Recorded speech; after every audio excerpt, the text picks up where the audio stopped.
কিয়ামতের একদিন 50,000 বছরের সমপরিমাণ। সেদিন একেবারে সূর্য 2 মাইল দূর থেকে তাপ দিবে, তামার জমিন হবে। অনেকের জিহ্বা বের হতে হতে 70 হাত লম্বা হয়ে যাবে। অনেকের ঘাম বের হতে হতে কানের লতি পর্যন্ত এসে যাবে। ঘামের সমুদ্রে সাঁতার কাটবে। এত বড় ভয়ানক কিয়ামতের ময়দান। কিন্তু যারা বা ওয়াক্ত নামাজ পড়ে, আমার মা বোনদেরকে বলবো একটু লক্ষ্য করুন, যারা বা ওয়াক্ত নামাজ পড়ে এরা যখন কবর থেকে কিয়ামতের ময়দান উঠবে, এরা কিয়ামত বুঝবে না। কেন? হাদিস বুখারী শরীফ কিতাবুত তাওহীদ লাস্ট চ্যাপ্টারের হাদিস। ওই নামাজি বান্দা কিয়ামতের ময়দানে উঠতেই ওহুম ইউরাউনাল্লাহ, এই নামাজি বান্দারা আল্লাহকে দেখবে। আল্লাহু ইয়ারাহুম, আমার আল্লাহ তাদেরকে দেখবে। এদের মেরাজ শুরু হয়ে যাবে। নামাজি বান্দা কবর থেকে উঠতেই আল্লাহর সাথে মেরাজ শুরু হয়ে যাবে। কোন দিকে যে এই 50,000 বছরের সমপরিমাণ টাইম চলে যাবে, এরা বুঝবেও না। এটা তো নিয়ামতে থাকবে, দিদারে থাকবে, সময় যে কোন দিকে পাশ হয়ে যাবে এদের অনুভূতি থাকবে না। সেজন্য আমার নবীজি ওই আয়াতের ব্যাখ্যাতে, হাদিসে পাক রয়েছে সূরা মাআরাজের 4 নম্বর আয়াতের ব্যাখ্যাতে অনেকগুলো হাদিস আছে। তার মধ্যে একটা হাদিস হলো, যারা নিয়মিত নামাজ পড়ে কিয়ামতের ময়দান 50,000 বছরের সমপরিমাণের টাইমটা এই নামাজি বান্দার মনে হবে আসরের নামাজ পড়তে যে টাইমটা লাগে 5-10 মিনিট, এটা 5 মিনিট বা 10 মিনিট, এর চেয়ে বেশি লাগে না। আসরের নামাজের 4 রাকাত নামাজ পড়তে যে টাইম লাগে, এই নামাজি বান্দার অনুভূতি হবে কিয়ামতের ময়দান এই 5-10 মিনিটে শেষ। আল্লাহ পাক সুবহানাহু ওয়া তাআলা যখন আপন বন্ধু নবীকে পাঠাচ্ছিলেন, তখন অবস্থা খুব খারাপ ছিল। কথা বলুন, ঠিক না? কেমন খারাপ? বাবা ছেলে, বাবা মেয়ে, মা, ভাই বোন, আত্মীয় স্বজন, পাড়া প্রতিবেশী, এলাকার মানুষ, একে অপরের প্রতি যে মায়া শ্রদ্ধা থাকা দরকার ছিল, এরকম কোন মায়া সেই পরিবেশে ছিল না। এমনকি আপন বাবা মেয়েকে জিন্দা কবরে ঢুকাই দিত। এর চেয়ে বড় নিষ্ঠুরতা আর হতে পারে? সমাজে সামান্য একটি বিষয় নিয়ে যখন মারামারি, কোপাকুপি, খুনাখুনি সব ছিল, অন্যায়, অবিচার, বেবিচার, জুলুম, বেহায়াপনা, অশ্লীলতা, কুসংস্কার যত ছিল সব ভরপুর ছিল। ওই সময় আল্লাহ পাক সুবহানাহু ওয়া তাআলা বন্ধু নবীকে পাঠিয়েছেন এই সব কিছু থেকে বান্দাদেরকে উদ্ধার করার জন্য। একটু বড় আওয়াজে বলুন না সুবহানাল্লাহ। তো নবীজিকে আল্লাহ পাঠিয়েছেন যে উদ্দেশ্যে, আমাদের নবীজি সেগুলা যথাযথ পূরণ করেছেন কিনা বলেন? নবীজি সুন্দর সমাজ উপহার দেন নাই? নবীজি যখন দায়িত্ব নিয়েছেন এবং নবীজির পরে যাদেরকে দায়িত্বে আমরা দেখতে পাই, ইনাদের আমলে কোনো অন্যায় ছিল? কোনো জুলুম, কোনো ধরনের মারামারি, খানাখানি, কোন ধরনের বেহায়াপনা, অশ্লীলতা, এগুলা কিছুই ছিল না। নবীজি সুন্দর একটা শান্তির সমাজ এবং রাষ্ট্র উপহার দিয়েছিলেন। কথা বলুন, ঠিক না? তো নবীজিকে আল্লাহ পাঠালেন কেন? উদ্দেশ্য সেটাই, যাতে আমরা নবীজির পিছনে চলি, নবীজির আদর্শকে ধারণ করি, নবীজি যা আদেশ এবং নিষেধ করেছেন যথাযথভাবে যদি পালন করি, আমরা দুনিয়াতেও শান্তি পাবো, কবরেও শান্তি পাবো, এমনকি আখিরাতেও শান্তির ঘর দারুস সালামে আল্লাহ আমাদেরকে স্থান করে দেবেন। একটু জোরে বলুন না সুবহানাল্লাহ। এটাই হলো আল্লাহ পাক সুবহানাহু ওয়া তাআলার উদ্দেশ্য নবীকে প্রেরণ করার। সেজন্য আমার আল্লাহ বলেছেন, হে আমার বান্দাদের মধ্যে তোমরা যারা মান কানা ইয়ারজুল্লাহ, যারা আল্লাহ, আমি আল্লাহ সন্তুষ্টি কামনা করো, ওয়াল ইয়াউমুল আখির, আখিরাতের কামিয়াবি তোমরা যারা কামনা করো, আমি আল্লাহ তোমাদের সামনে আমার বন্ধু নবীকে রাখলাম। একটু জোরে বলি, আমার আল্লাহ কি বললেন? লাকাদ কানা লাকুম ফি রাসূলিল্লাহি উসওয়াতুন হাসানাতুন লিমান কানা ইয়ারজুল্লাহ ওয়াল ইয়াউমাল আখির। যারা আমি আল্লাহর সন্তুষ্টি কামনা করো, আখিরাতে কামিয়াব জান্নাতি হতে চাও, আমি আল্লাহ তোমরা যাতে কামিয়াব হতে পারো, আমি আল্লাহর সন্তুষ্টি অর্জন করতে পারো, আমি আমার বন্ধু নবীর জীবন তোমাদের সামনে দিলাম। আমাদের নবীজির জীবন শুধু 40 বছরের পরেরটাই অনুসরণীয়, ঠিক? একটু বলেন, 40 বছরেরটাই অনুসরণীয়, 40 বছর পর্যন্ত অনুসরণীয় নয়? কি বলেন? 40 বছর আগে আমাদের নবীজির জীবনটা কি অনুসরণে নাই? অবশ্যই রাখতে হবে, কারণ সেখানেও হেদায়েত রয়েছে। একটু বড় আওয়াজ বলুন।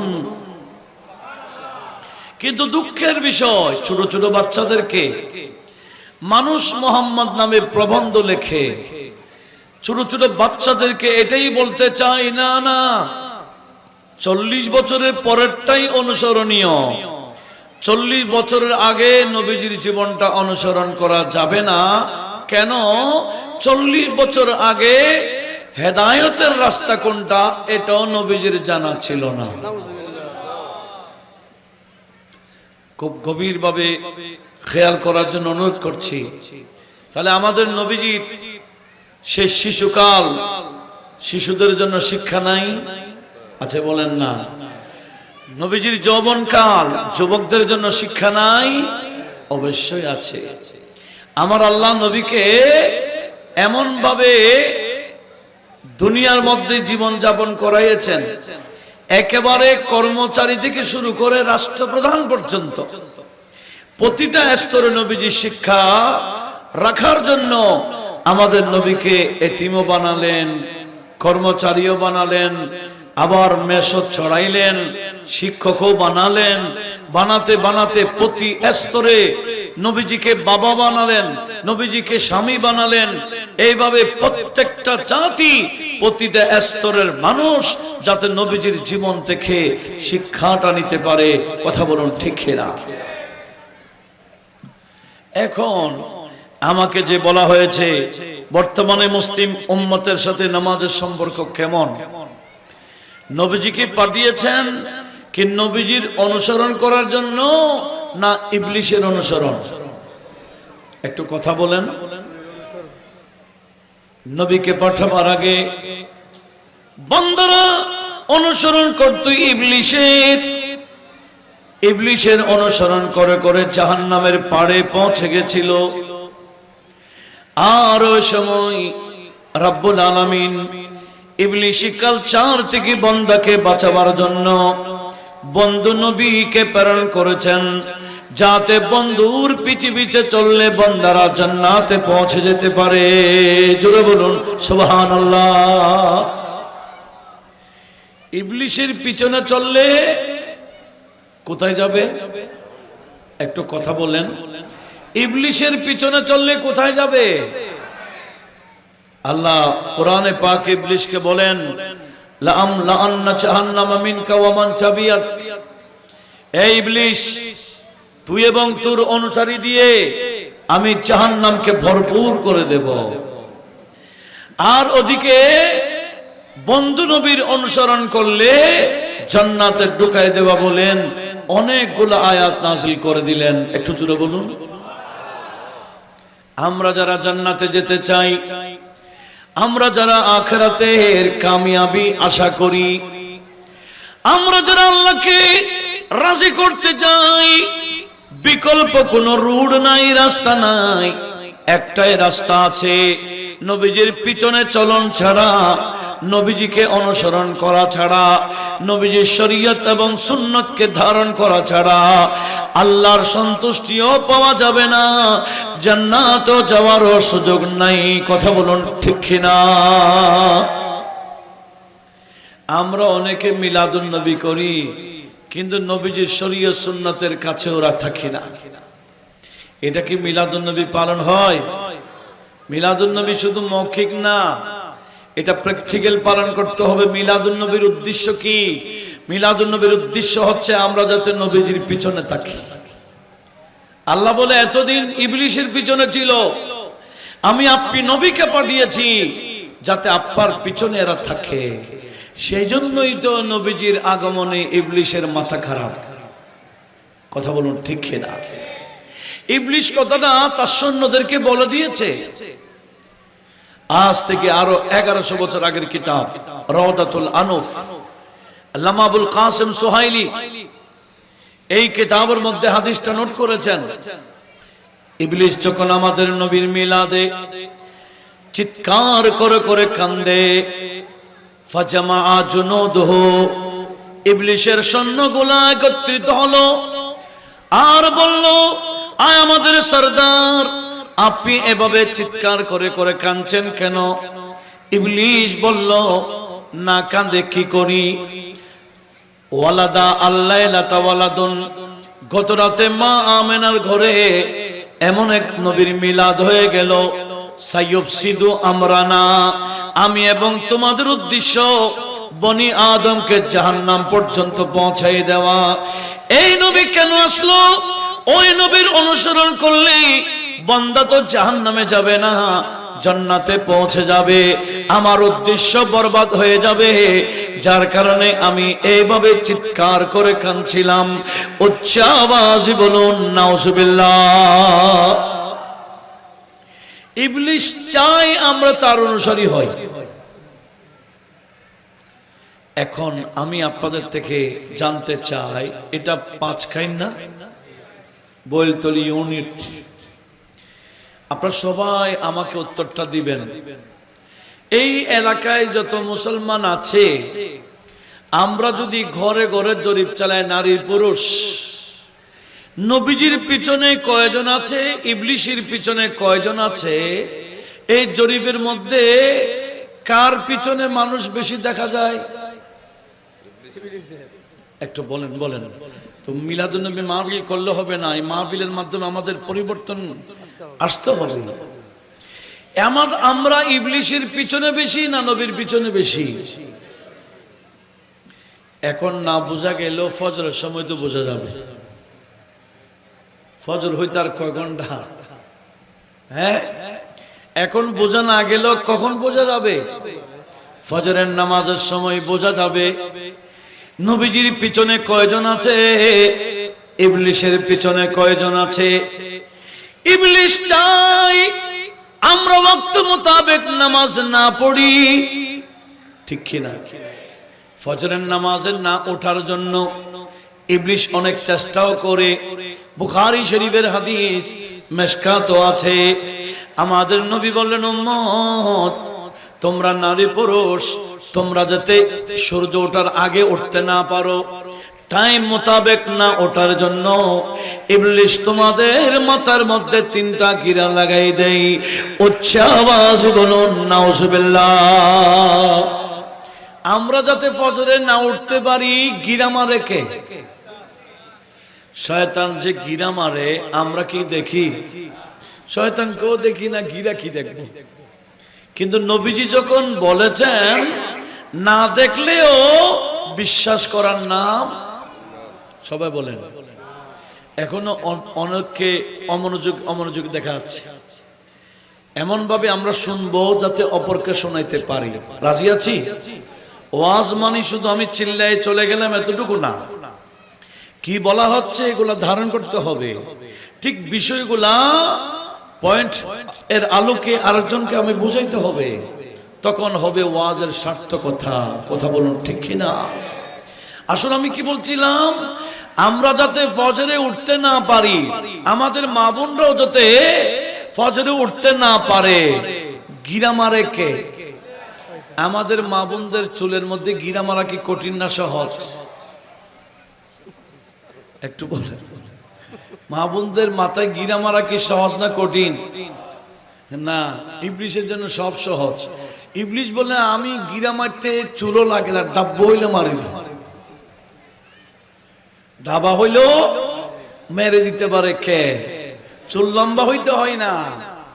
আমার নবীজি বললেন, উম্মত শোনো, ইবলিশ এত বড় মারাত্মক, তুমি যখন ঘুমায় যাও তোমার মাথার মধ্যে 3টা গিরা লাগাই দেই যাতে তুমি ফজরের সময় উঠতে না পারো। উম্মত শোনো, তুমি যখন ফজরের নামাজের জন্য উঠে যাবা, শয়তানের 3টা গিরার মধ্যে 1 নম্বর গিরা খুলে যায়। জোরে বলুন। ইবলিশের গিরাগুলা খুলতে হয় না, ওটু খুলে যায়। ফজরের নামাজের জন্য উঠে গেলে 1 নম্বর গিরা খুলে, 2 নম্বর গিরা তুমি যখন হাজত ছেড়ে ওযু করে নাও, ওযু করার সাথে সাথে 2য় নম্বর গিরাও খুলে যায়। আর তুমি উম্মত সূর্য ওঠা নাই, সূর্য ওঠার আগে 5 ওয়াক্ত ফজরের নামাজটা পড়ে নিলা, ফজরের নামাজ পড়তে দেন নাই, 3য় নম্বর গিরাও খুলে গেছে। তুমি ফজরের সালাম ফিরাবার সাথে সাথে শয়তানের যে গিরা খুলে গেছে, উম্মত তুমি বুঝবা কিভাবে? দেখো না তো, নবীজি বলে হ্যাঁ, শয়তানের গিরা খুলে গেলে তুমি বুঝে ফেলবা। কিরকম জানো? ফজরের নামাজে সালাম ফিরাইয়া দেখিও, সালাম ফিরাবার সাথে সাথে তোমার অন্তরের মধ্যে একটা আনন্দের ভাব আসে যায়, আনন্দ আনন্দ লাগে, ভাব এসে যায়। এটা এমনি আসে না, গিরা খুলে যাওয়ার কারণে আসে। উচ্চ আওয়াজে বলুন। আমরা কি চাই শয়তানের গিরা থাকুক না খুলুক? তাহলে উঠতে হবে কখন? একটু জোরে বলুন। শুধু নিজে উঠলে হবে না, সবাইকে উঠাইতে হবে। হ্যাঁ, শুধু নিজে উঠে গেলে হবে? ঘরওয়ালা ঘরওয়ালি যত আছে সবাইকে ফজরের নামাজে উঠাই দিতে হবে। এটাই হলো নবীজির সুন্নাহ। আমার নবীজি আহলে বাইতকে ডেকে দিতেন ফজরের সময়। ফজরের সময় নয়, শুধু তাহাজ্জুদের সময় ডেকে দিতেন, সবাইকে ঘুম থেকে জাগাই দিতেন। আর এখন আমরা তো নিজেরও ঘুম সবাইকে ঘুমায় রাখি, বাজমাত ঘুমিয়ে থাকি। কথা বলুন ঠিক কিনা? বাজমাত ঘুমিয়ে থাকি না? জামাত চলার দরকার ছিল কোথায়? মসজিদে। এখন ঘরে জামাত চলে কি? নামাজের জামাত না ঘুমের জামাত? ঘুমের বাজমাত চলে। আসুন, আর কয়দিন ভুলে থাকবো? একটু পরিবর্তনের দরকার আছে কিনা বলেন? যদি পরিবর্তনটা করতে পারি, এই মাহফিল সার্থক। ঠিক কিনা? আচ্ছা বলেন তো দেখি, টাইমে টাইমে নামাজ পড়ার কারণে কি খুলে যায়? গিরা খুলে যায়। এবার বান্দা উঠে নাই, সূর্য উঠে গেছে, গিরা খুলেছে না রয়ে গেছে? একটু জোরে বলেন না। খুলে গেছে না রয়ে গেছে? শয়তানের গিরা রয়ে গেল, এদিকে সূর্য উঠে গেল। আমার নবীজি বলেন, এবার ইবলিশ খুশি হয়ে যায়। আরে যে উদ্দেশ্যে গিরা মেরেছিলাম, গিরাগুলো তো কাজে এসেছে। এই বান্দা উঠতে পারে নাই, বান্দার আগে সূর্য উঠে গেছে, বিদায় আমার উদ্দেশ্য সাকসেস। এবার আমি খুশি উদযাপন করি। ইবলিশ খুশি উদযাপন করতে গিয়ে যারা ঘুমিয়ে থাকে গিরাওয়ালারা, এদের কানে কানে ইবলিশ প্রস্রাব করে দেওয়া শুরু করে দেয়। উচ্চ আওয়াজে বলুন, আরো জোরে বলুন। যখন ফজরের নামাজ না পড়ে শুয়ে থাকে, ঘুমায় থাকে, ওই কানের মধ্যে প্রস্রাব করে কে? ইবলিশ প্রস্রাব করতে কি আমরা দেখি? দেখি না, কিন্তু বিশ্বাস করতে হবে। হাদিস বুখারী শরীফ। তো নবীজি বলেন, প্রস্রাব করতে তো দেখোনি, তো প্রস্রাব করে দিয়েছে, বুঝবা কিভাবে? নবীজি বলেন, হ্যাঁ, যার কানের মধ্যে ইবলিশ প্রস্রাব করে দেয়, তার অন্তরে গফলান কসলান সৃষ্টি হয়ে যায়, অলসতা সৃষ্টি হয়ে যায়। এমনকি উঠাই দিলে উঠতে পারে না। মোবাইল মেতে উঠলো, অ্যালার্ম বেজে উঠলো, বন্ধ করে দিয়ে আবার শুয়ে যাবে। কথা বলুন ঠিক? উঠাই দিলে, বসাই দিলে আবার শুয়ে যাবে। কেন? এখন আর জায়গা খালি আছে, থাক থাক, ওদিকে ফিলাম। গরম তো ফাঁক করে বসো, পরে দেখা যাবে ইনশাআল্লাহ। একটু মনোযোগ কামনা করছি।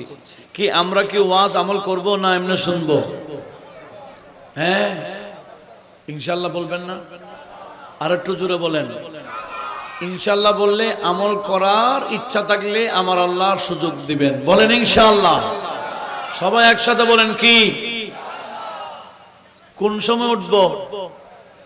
সূর্য ওঠার আগে না পরে? শুধু নিচে উঠবো না, সবাইকে উঠাইব। আমাদের আপন আপন কান, নিজের কানকে বাঁচাইব ইবলিশের প্রস্রাবখানা হওয়া থেকে, ঠিক কিনা? নিজের কানকে ইবলিশের প্রস্রাবখানা হওয়া থেকে বাঁচাইলে হবে না, বউটাও বাঁচাইতে হবে কিনা? হ্যাঁ না, বউটা হোক ইবলিশের প্রস্রাবখানা এরকম না। হাদিসে বাঁকে কি আছে? ও হাদিসটা লক্ষ্য করুন আমার মা বোনরা, হাদিসটা একটু লক্ষ্য করুন। হাদিসটা মেশকাতেও আছে। আমার নবীজি বললেন, রাহিমাল্লাহু আলা রাজুলিন, ওই পুরুষকে আমার আল্লাহ রহম করে বেহিসাব রহমত দেয়। মান কামা ফিল লাইল, যে পুরুষ রাতের শেষ ভাগে উঠে যায়, শুধু উঠে তাই না, তাওয়াজ্জা ওযু করে নেই, ওয়া সাল্লা নামাজ পড়ে নেই, ওয়া আয়কাজা আহলাহু নিজের ওয়াইফকেও উঠাই দেয়, পরিবারের সদস্যকে উঠাই দেয়। ইন আবাত, স্ত্রী যদি উঠতে না চায়, আন্দাহা আলা ওয়াজিহি হালমা, স্বামী কিছু পানি এনে স্ত্রীর চেহারায় মেরে দিল ঘুম ভাঙাবার জন্য, নামাজ পড়াবার জন্য। আমার নবীজি বলেন, ওই স্বামীর উপর আমার আল্লাহ বেহিসাব রহমত নাজিল করেন। উচ্চ আওয়াজে বলুন সুবহানাল্লাহ।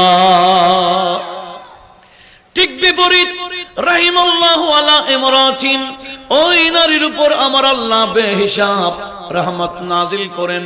মান কামাত ফিল লাইল, সে রাতের শেষ ভাগে উঠে যায়, তাওয়াজ্জাত ওযু করে নেই, ওয়া সাল্লাত নামাজ পড়ে নেই, ওয়া আয়কাজাত আহলাহা নিজের স্বামীকেও উঠাইয়া দেয়।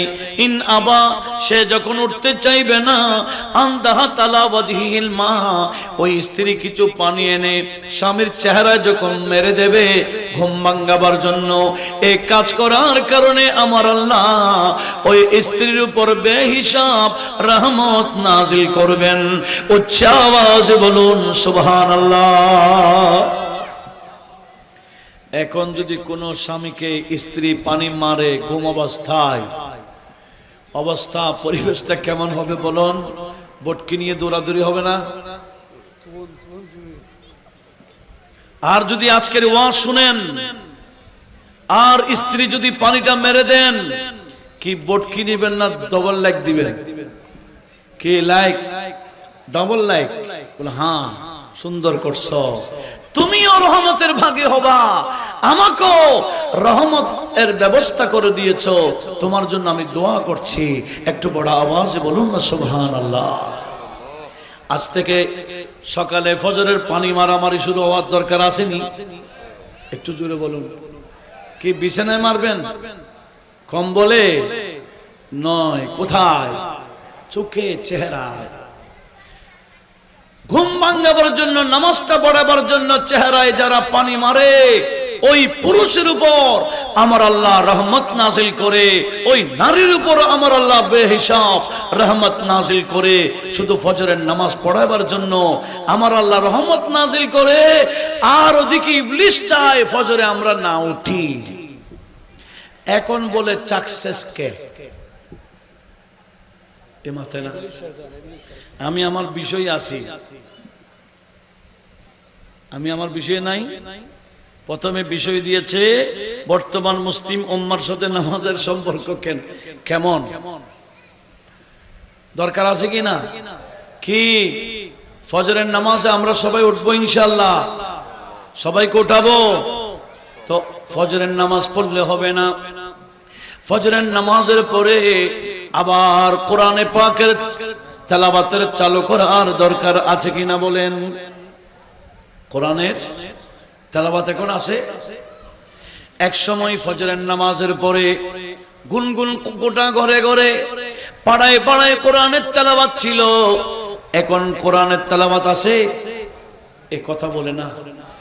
আপনাদের কাছে ওয়াজ খারাপ লাগে আমি বুঝি, আমরা এখন জোশী ওয়াজ শুনি।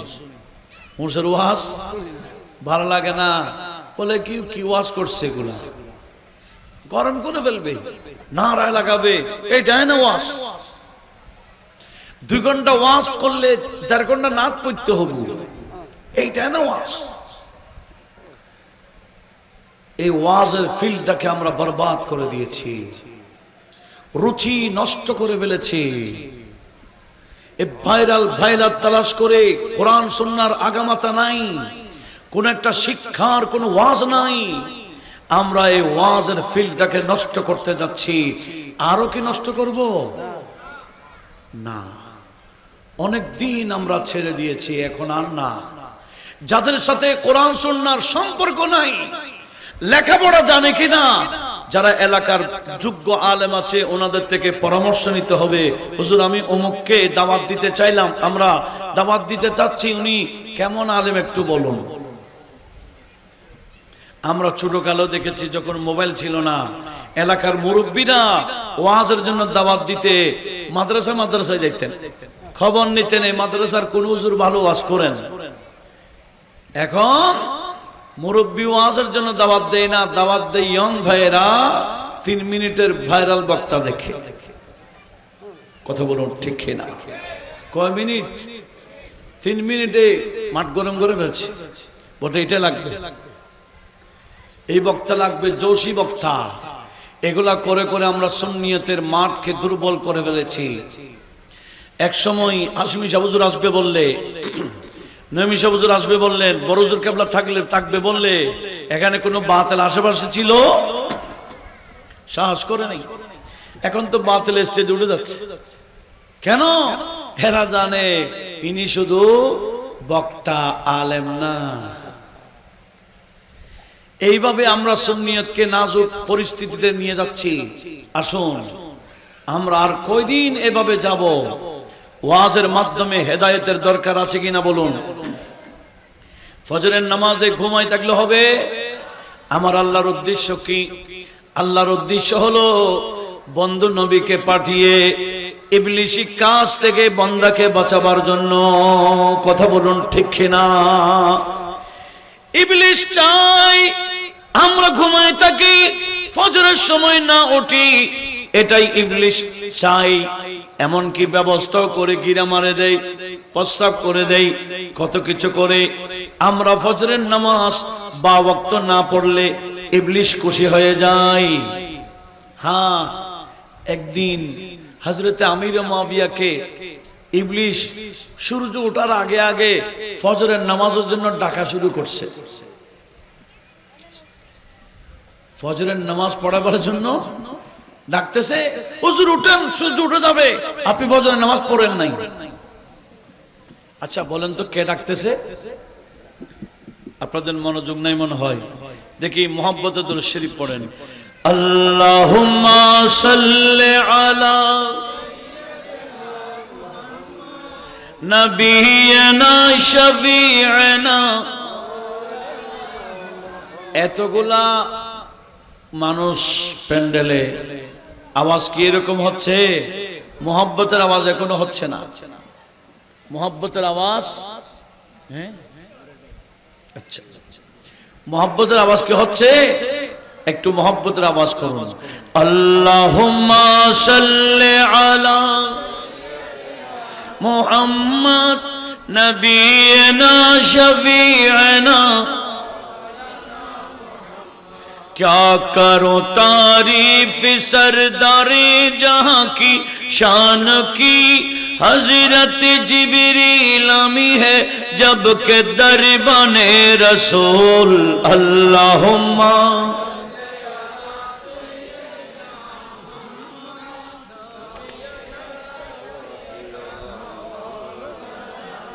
और जान तुझ में आएगी, बेजान पढ़ना ते नबी, हक ताला खुद ही पढ़ता नाते दर्शने रसूल। अल्लाहुम्मा नबीना शफीअना। আমি কি বলছিলাম? হযরতে আমির মুয়াবিয়াকে ডেকে দিচ্ছেন, হুজুর সূর্য উঠে যাচ্ছে, আপনি ফজরের নামাজ পড়েন নাই তো? উনি তাড়াতাড়ি উঠে গেলেন, বলে তুমি কে আমাকে এভাবে ফজরের নামাজের জন্য যা ডেকে দিচ্ছ? বলে হুজুর আমি ইবলিস। কে? ইবলিসে আমির মুয়াবিয়াকে ডেকে দেয়। আচ্ছা ইবলিস কি ফজরের নামাজের জন্য ডাকে না ঘুমায়? সে আরো ঘুম বাড়াই দেয়, এখন ওনাকে ডেকে দিচ্ছে। তখন ইবলিস হযরত আমির মুয়াবিয়া জিজ্ঞেস করলেন, কিরে তোর তো উদ্দেশ্য বান্দাকে ঘুমায় রাখা, তুই আজকে আমাকে ডেকে দেওয়ার কারণ কি? বলে হুজুর কিছুদিন আগে আমি আপনাকে ঘুম পাড়াই দিয়েছিলাম, ফজরের নামাজের জন্য উঠতে পারেন নাই, ইচ্ছা করে না অনিচ্ছায় আপনি ফজরের নামাজ না পড়তে পারায় সূর্য ওঠার পরে ফজরের নামাজ পড়েছেন বিদায় এমন কান্নাকাটি করেছেন, এমন ভাবে আল্লাহর দরবারে ক্ষমা চেয়েছেন, নিয়মিত ওয়াক্ত মোতাবেক নামাজ পড়ে যে সওয়াব পাই না, আপনার ওই কান্নাকাটির কারণে তার চেয়ে বেশি সওয়াব দিয়ে ফেলেছেন। আপনি ওই দিন সওয়াব বেশি পাই গেছেন, আজকেও যদি কান্নাকাটি করেন সওয়াব বেশি পেয়ে যাবেন। আমি চাই না আপনার সওয়াব বেশি হোক, সেজন্য ডেকে দিলাম। বড় আওয়াজে বলুন না নাউজুবিল্লাহ। তাহলে ইবলিসের অনেক ভালো কাজ ইবলিসিয়া করে, করে কি না? কিন্তু উদ্দেশ্য কি? খারাপ। সে নামাজের জন্য ডেকে দিচ্ছে কেন? সে উদ্দেশ্য সওয়াব বেশি না পাক। তাহলে আমি কি বলতে চেয়েছিলাম, নবীজির মিলাদের সাথে নামাজের সম্পর্ক আছে কিনা? আল্লাহ বন্ধু নবীকে পাঠিয়েছেন আমরা যাতে নামাজ পড়ি বা ওয়াক্ত নামাজ পড়ি। সেজন্য আমাদের জাতীয় কবি আমাদেরকে শিখিয়েছেন, আমি হব সকালবেলার পাখি, সবার আগে কুসুমবাগে উঠব আমি ডাকি, সূর্য মামা জাগার আগে উঠব আমি জেগে। কি অর্থাৎ? এখন দেখেন একটা পাখিও মাথে না, কিচিমিচি করে না, আর যখন ফজরের নামাজের টাইম হবে পাখিরা কিচিমিচি করবে।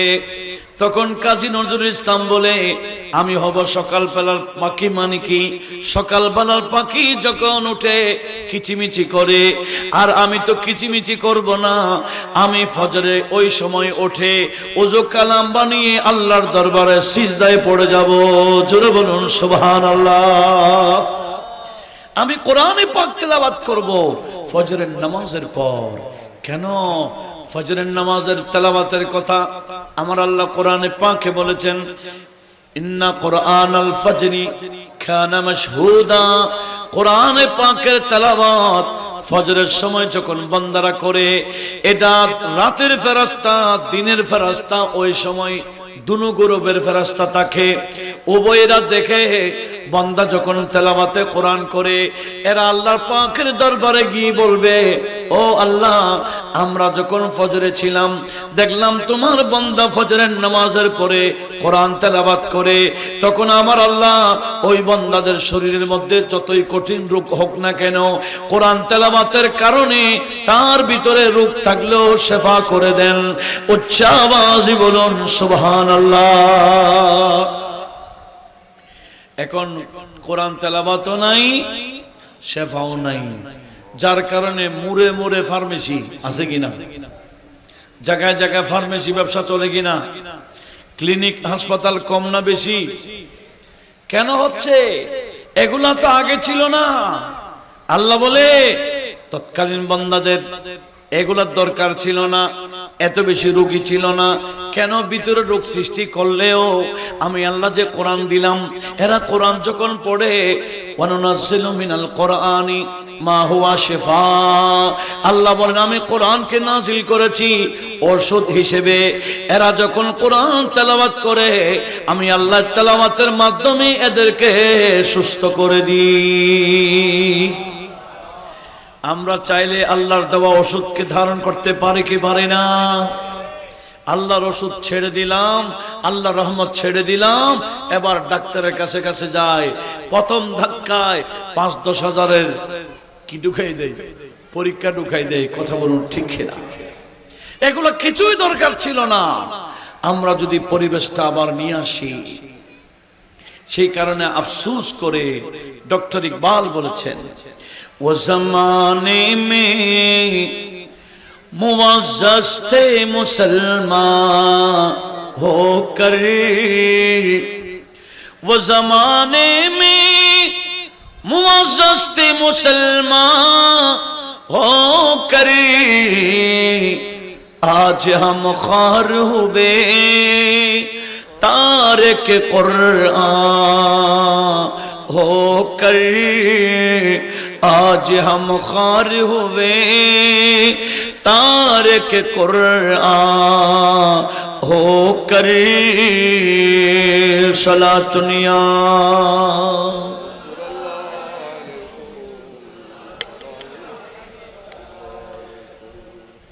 আমি কি বলছিলাম? মনোযোগ আছে? আমাদের এই ওয়াজ কি মুখস্থ থাকবে নাকি 2-4 ঘন্টা পর আবার ভুলে যাব? ফজরের নামাজের টাইম হইতে আর কয় ঘন্টা আছে? মধ্যখানে 2-4-5 ঘন্টা, এর চেয়ে তো বেশি না। এই 2-4-5 ঘন্টা অন্তত মনে রাখার দরকার আছে কিনা? আজকে আমরা যারা বাহির এই প্যান্ডেলের নিচে বসেছি, বাহিরও যারা শুনছি, বিশেষ করে আমাদের মা বোনরা আজকের ওয়াজটা একটু আমল করুন। এই 2-4-5 ঘন্টার পরেই এই ওয়াজের আমল শুরু হবে ইনশাআল্লাহ। ওই সময় যদি নিজেরা উঠতে পারি, পরিবারের সময়কে উঠাই দিতে পারি, তাহলে আজকের মাহফিল সার্থক হবে বলে আমি মনে করি। কথা বলুন ঠিক কিনা? নবীজির উদ্দেশ্য সেটা, নবীজির মিলাদের উদ্দেশ্য সেটা।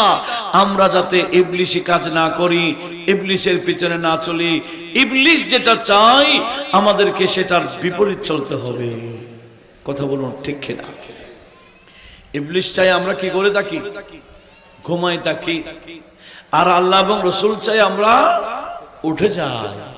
আসুন নিজেরা উঠি, পরিবারের সবাইকে উঠি, সবাই রহমতের ভাগী হব।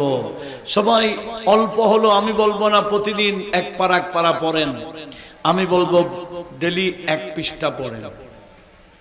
কোরআন শরীফ 1 পৃষ্ঠা পড়তে কি 5 মিনিট লাগবে? লাগবে না। আপনি প্রতিদিন পড়ুন 1 পৃষ্ঠা করে, নিজেও পড়ুন, ছেলে মেয়েকেও বাধ্য করে দিন, স্ত্রীকেও বাধ্য করুন, সবাইকে বাধ্য করুন। দেখবেন কবরে গেল, দেখবেন কবর নাই, এটা জান্নাতের বাগান হয়ে গেল। আর যদি কোরআন না পড়ে যান, আমাদের নবীজি লম্বা একটা হাদিস বলেছেন, মিশকাতের মধ্যে, বুখারী শরীফের হাদিস, এটা প্রায় 2 পৃষ্ঠা, 6ষ্ঠ পারার শুরুতেই আছে বুখারী শরীফের হাদিসটা। আরো কয়েক জায়গায় তাকরারও হয়েছে। আমার নবীজি বলেন, উম্মত, একদিন আমি ঘুমাইলাম রাতে। আমি যখন রাতে ঘুমাইলাম, 2 জন মানুষ এসে আমাকে 2 বাহু ধরে উঠিয়ে নিয়ে গেল। নিতে নিতে এমন এক বান্দার সামনে আমাকে নিয়ে গেল, যেই বান্দাকে বসিয়ে আরেক বান্দা করাত দিয়ে, আড়া দিয়ে পিছন থেকে মাথা কাটা শুরু করলো। কাটতে কাটতে মাথা দ্বিখণ্ড করে ফেললো। আড়াটা যখন নিল, দেখলো মাথা আবার জোড়া রাখলো, আবার প্রথম থেকে মাথা কাটা শুরু করে দিল। উচ্চ আওয়াজে বলুন নাউজুবিল্লাহ। নবীকে আল্লাহ দেখাচ্ছেন স্বপ্ন যুগে। নবীজির স্বপ্ন এটা কি আমাদের মতো? নবীজির স্বপ্ন মূলত আল্লাহর পক্ষ থেকে ওয়াহী। নবীজি কিরকম দেখলেন? একজন বান্দাকে বসিয়ে রাখলো, পিছন থেকে আরেক বান্দা কি কাটে? মাথা কাটছে আড়া দিয়ে। এমনি ক্রিজ দিয়ে মারলে একেবারে গেছে গা, আর আড়া দিয়ে কাটলে কষ্ট কম না বেশি? ওই বান্দা চিৎকার করে করে কান্দে, তার প্রতি কোনো মায়া করা হচ্ছে না। পুরো মাথা করাত দিয়ে আড়া দিয়ে কেটে দ্বিখণ্ড করে শেষ নয়, বরং আবার মাথাটা জোড়া লাগে, আবার কাটে, নবীজি বললেন, এ বান্দারা, আমাকে কোথায় নিয়ে আসছো? এই বান্দাকে এভাবে কাটে কেন মাথা? বলে, হুজুর আর একটু সামনে যান। নবীজিকে আবার আর একটু সামনে নিয়ে গেলেন।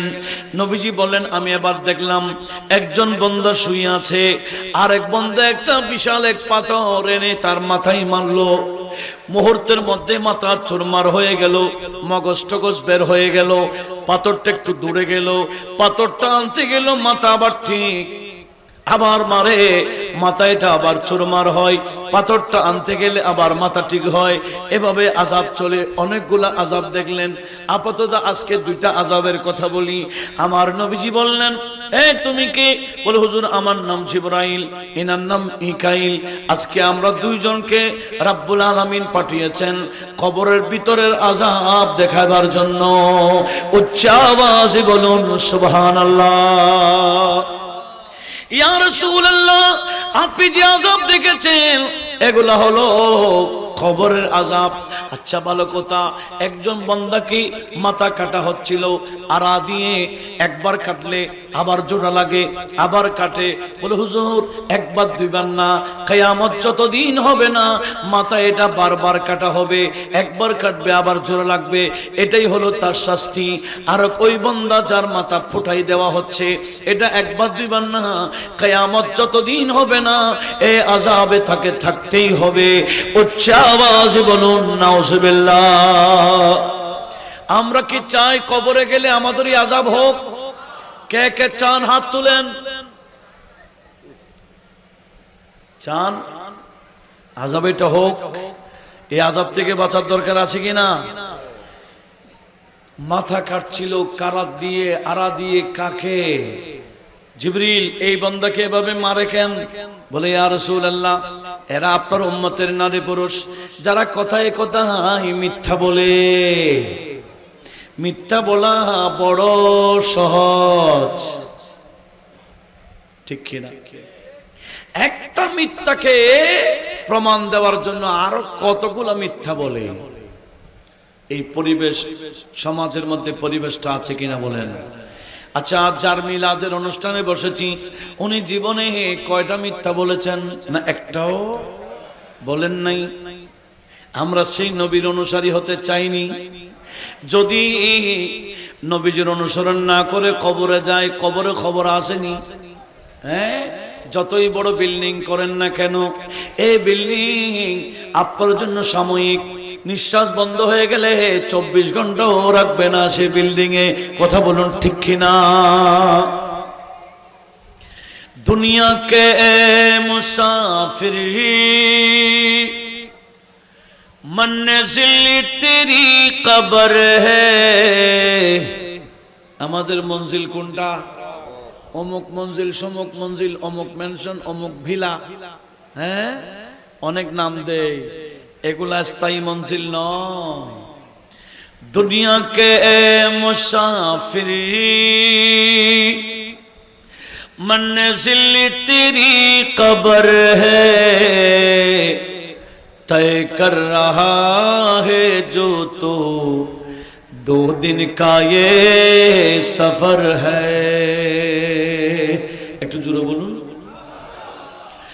महलों में रहने वाले, महलों में रहने वाले मट्टी में सो रहे हैं। शाहो गदा यहाँ एक साथ सो रहे हैं, एक साथ सो रहे हैं। दोनों हुए बराबर, दोनों हुए बराबर।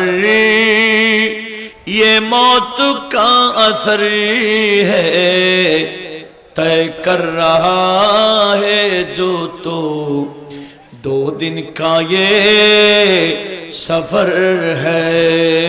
सलातुनिया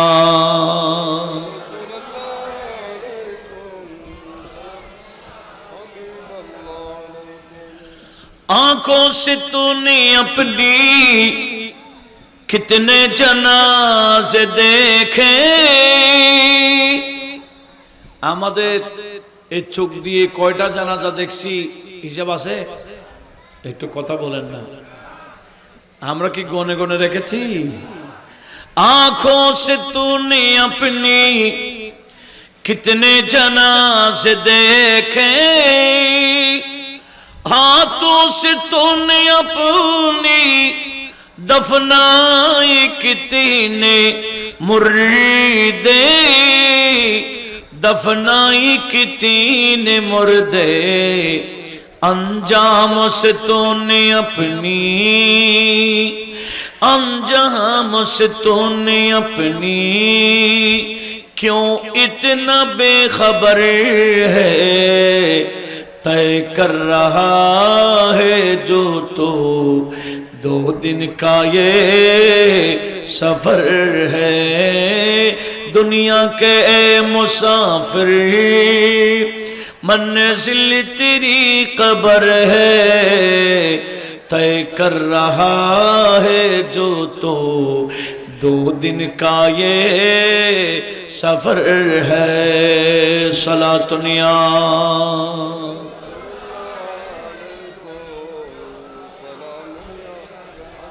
अच्छा, এই যে মাথা এটা বারবার কাটা হচ্ছে আড়া দিয়ে, কিয়ামত পর্যন্ত কাটতে থাকবে, কারণ কি? সবাই বলেন কারণ কি? মিথ্যা কথা বলে বলে যাওয়ার জন্য। এখন আমরা নিজেরাও মিথ্যা বলি, ছেলে মেয়েকে মিথ্যা বলা শিখাই। কথা বলুন ঠিক কিনা? আজকের এই অনুষ্ঠান থেকে আমরা মনে মনে প্রতিজ্ঞা করব, মুখে ওয়াদা নয়, মনে মনে প্রতিজ্ঞা করতে হবে, যতদিন কবরে যাব না ততদিন আমার জানা মতে, ইচ্ছা মতে, আমি আমার সাধ্য অনুযায়ী মিথ্যা বলবো না। বলেন ইনশাআল্লাহ। সাধ্য অনুযায়ী মিথ্যা বলবো না যদি প্রতিজ্ঞা করেন। মিলাদুন নবীর মাহফিলে, ওই রহমতুল আল আমিন নবীর মিলাদের মাহফিলে যিনি সর্বদা সত্যই বলে যেতেন, এই মুখ দিয়ে কখনো মিথ্যা বের করেন নাই, ওই মাহফিলে যদি আমরা প্রতিজ্ঞা করি যে আমরা নিজেরাও মিথ্যা বলবো না, ছেলেদেরকে ছোটকাল থেকে সত্য বলা শিখাবো, এই ক্ষমতা কে দিবেন? তবে নিয়ত করতে হবে আমলের। বলে হুজুর মিথ্যা না বললে কি ব্যবসা হয়? কি হয়? মিথ্যা না বললে ব্যবসা হয়। এইরকম যার ব্যবসাটা মিথ্যার উপর ছেড়ে দিলে, মিথ্যার উপর ভরসা, এই ব্যবসা হালাল না হারাম? জোরে বলেন। এই ব্যবসার টাকা পেটের ভিতরে গেলে সিজদা দিলেও কবুল হবে না, ইবাদত বন্দেগী, দোয়া খায়রাত কিছু কবুল হবে না। সেজন্য মিথ্যক্ত বলে যদি অল্প লাভ হয়, এই অল্পতে আমার আল্লাহ বরকত বেশি দিবেন। কথা বলুন ঠিক না? আজকের মাহফিল থেকে আমরা মিথ্যা না বলার মনে মনে প্রতিজ্ঞা করতে রাজি আছি। আল্লাহ কবুল করুন। এবার বলুন, আরেকজনকে দেখা গেল, এটার শাস্তি কেমন? কি মারে? পাথর মারে। কেমন? এমন বিশাল পাথর, পাথর মারার কারণে মাথার মগজ সহ বের হয়ে যায়। পাথর টানতে গেলে মাথা আবার ঠিক হয়। এইভাবে কিয়ামত পর্যন্ত আযাব দেবে। কেন? এই জিবরিল এই বান্দাকে এভাবে মারে কেন? জিবরিল বলে, ইয়া রাসূলুল্লাহ, এরা আপনার উম্মতের নারী পুরুষ যারা কোরআন পড়তে জানে কিন্তু অলসতা করে কোরআন পড়ে না। উচ্চ আওয়াজে বলুন নাউযুবিল্লাহ। আমরা কি চাই কবরে গেলে আমাদের মাথা এভাবে ফুটাই দেওয়া হোক? তাহলে কি পড়তে হবে? এখন তো আমরা সুন্দর করে মাহে রমজান গেছে গা, সাজাইয়া জুজদানের ভিতর ঢুকাই দিয়া কোথায় রেখে দিয়েছি, কেউ যাতে না দেখে সুন্দর করে হেফাজত করে রেখেছি। না, সেখান থেকে আজকে বের করুন। ফজরের নামাজের পর নিজেও বলুন, স্ত্রীকে বলুন পড়তে, ছেলে মেয়ে থাকলে তাদেরকে বলুন পড়তে। আসলে অধিকাংশ মুসলমান নামাজি না বেনামাজি? কথা বলেন, অধিকাংশ বান্দা বেনামাজি। আর বেনামাজি নারী বলেন পুরুষ বলেন, কিয়ামতের ময়দানে তো আমরা উঠবো কি না? কিন্তু আমার আল্লাহ কি করবেন জানেন? দুনিয়াতে যারা নামাজ পড়ে নাই, হাইয়া আলাস সালাহ হাইয়া আলাল ফালাহ বলার পরও সারা দেয় নাই, কিয়ামতের ময়দানে ওই বেনামাজিরা উঠলে এদের পায়ের গিরা আমার আল্লাহ খুলে নেবেন। আমাদের পায়ের মধ্যে গিরা আছে কিনা একটু দরে দেখেন না, আসেনি না গেছে গায়ে আছে না? কিন্তু কিয়ামতের ময়দানে গিরা খুলে ফেলবে। এই গিরাগুলো আছে বিদায় পা ঘুরাইতে পারতেছি, চলতে পারতেছি, হাঁটতে পারতেছি, দৌড়তে পারতেছি। এই গিরা খুলে গেলে পা রাখতে পারবো না, হাঁটতে পারবো না। সেদিন আমার আল্লাহ সূরা কলম আমার আল্লাহ কি বললেন? ইয়াউমা ইউকশাফু আন সাক, সেদিন বেনামাজিদের পায়ের গিরা খুলে ফেলা হবে। ওয়া ইউদআউনা ইলা সুজুদ, এদেরকে কিয়ামতের ময়দানে বলা হবে সিজদা দাও। আচ্ছা, গিরা খোলার পরে যদি সিজদা দিতে বলে, সিজদা দিতে পারবে? সিজদা দেওয়ার জন্য পা ঘুরাইতে হয়। আমার আল্লাহ বলে ফালা ইয়াস্তাতিউন, এদেরকে সিজদা দেওয়ার জন্য যখন আহ্বান করা হবে কিয়ামতের ময়দানে, ফালা ইয়াস্তাতিউন, এরা সিজদা দিতে পারবে না, গিরা নাই, পা ঘুরাইতে পারবে না। আমার আল্লাহ বললেন এই গিরাগুলা দিয়েছি দুনিয়ার জমিনে তোমরা যাতে পা ঘুরাইয়া আমি আল্লাহর দরবারে সিজদা দিতে পারো। যখন সিজদা দাওনি আমি এই গিরাগুলা স্থায়ীভাবে আমি খুলে নিলাম। উচ্চ আওয়াজে বলুন নাউজুবিল্লাহ। আরে কিয়ামতের ময়দানে গিরা চলে গেলে সেদিন আফসোস করলে কোনো লাভ হবে না। এখনো আফসোস করে বাকি জীবন শুধরাবার সময় আছে কিনা বলেন? আজকে দেখেন যারা নিয়মিত নামাজি, কিয়ামতের ময়দান কত ভয়াবহ লক্ষ্য করুন। এদেরকে একটু কন্ট্রোল করা যাবে না? ভলান্টিয়ার ভাইরা, কুটিওয়ালারা কই? এই রিদওয়ানও কুটিয়ে ফেলে দিছে, এরা কুটি ফেলে দিছে কোথায়? এরা কই? এদের তো উচিত ছিল মুরব্বী যারা ওয়াজ বুঝবে এদেরকে সামনে বসান, যারা বুঝবে না এদেরকে সামনে বসানো মানি বেকারি। আরো ডিস্টার্ব হচ্ছে এদের কথাগুলো। আপনারা, আমি দুরূদ শরীফের হাদিয়া প্রেরণ করছি, আপনারা যারা ওয়াজ বুঝবেন সামনে এসে বসুন। আল্লাহুম্মা সাল্লি আলা সাইয়্যিদিনা মুহাম্মদ। যারা তাজির ওয়াজ বেজাল না বুঝা যায় নলরত্ব ওয়াজ বেশি বেজাল না বুঝির। হ্যাঁ, কই লড়াচড়া নাই তো, গাড়ি বলি একটু সামনে না। আল্লাহুম্মা সাল্লি আলা সাইয়্যিদিনা মুহাম্মাদিন নবিয়িনা।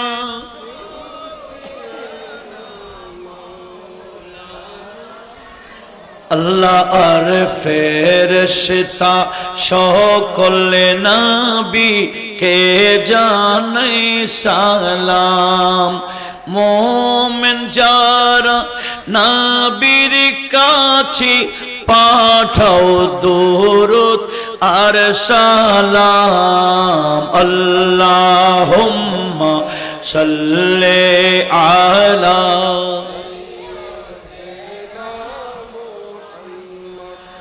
নবীনা শাফিঈনা।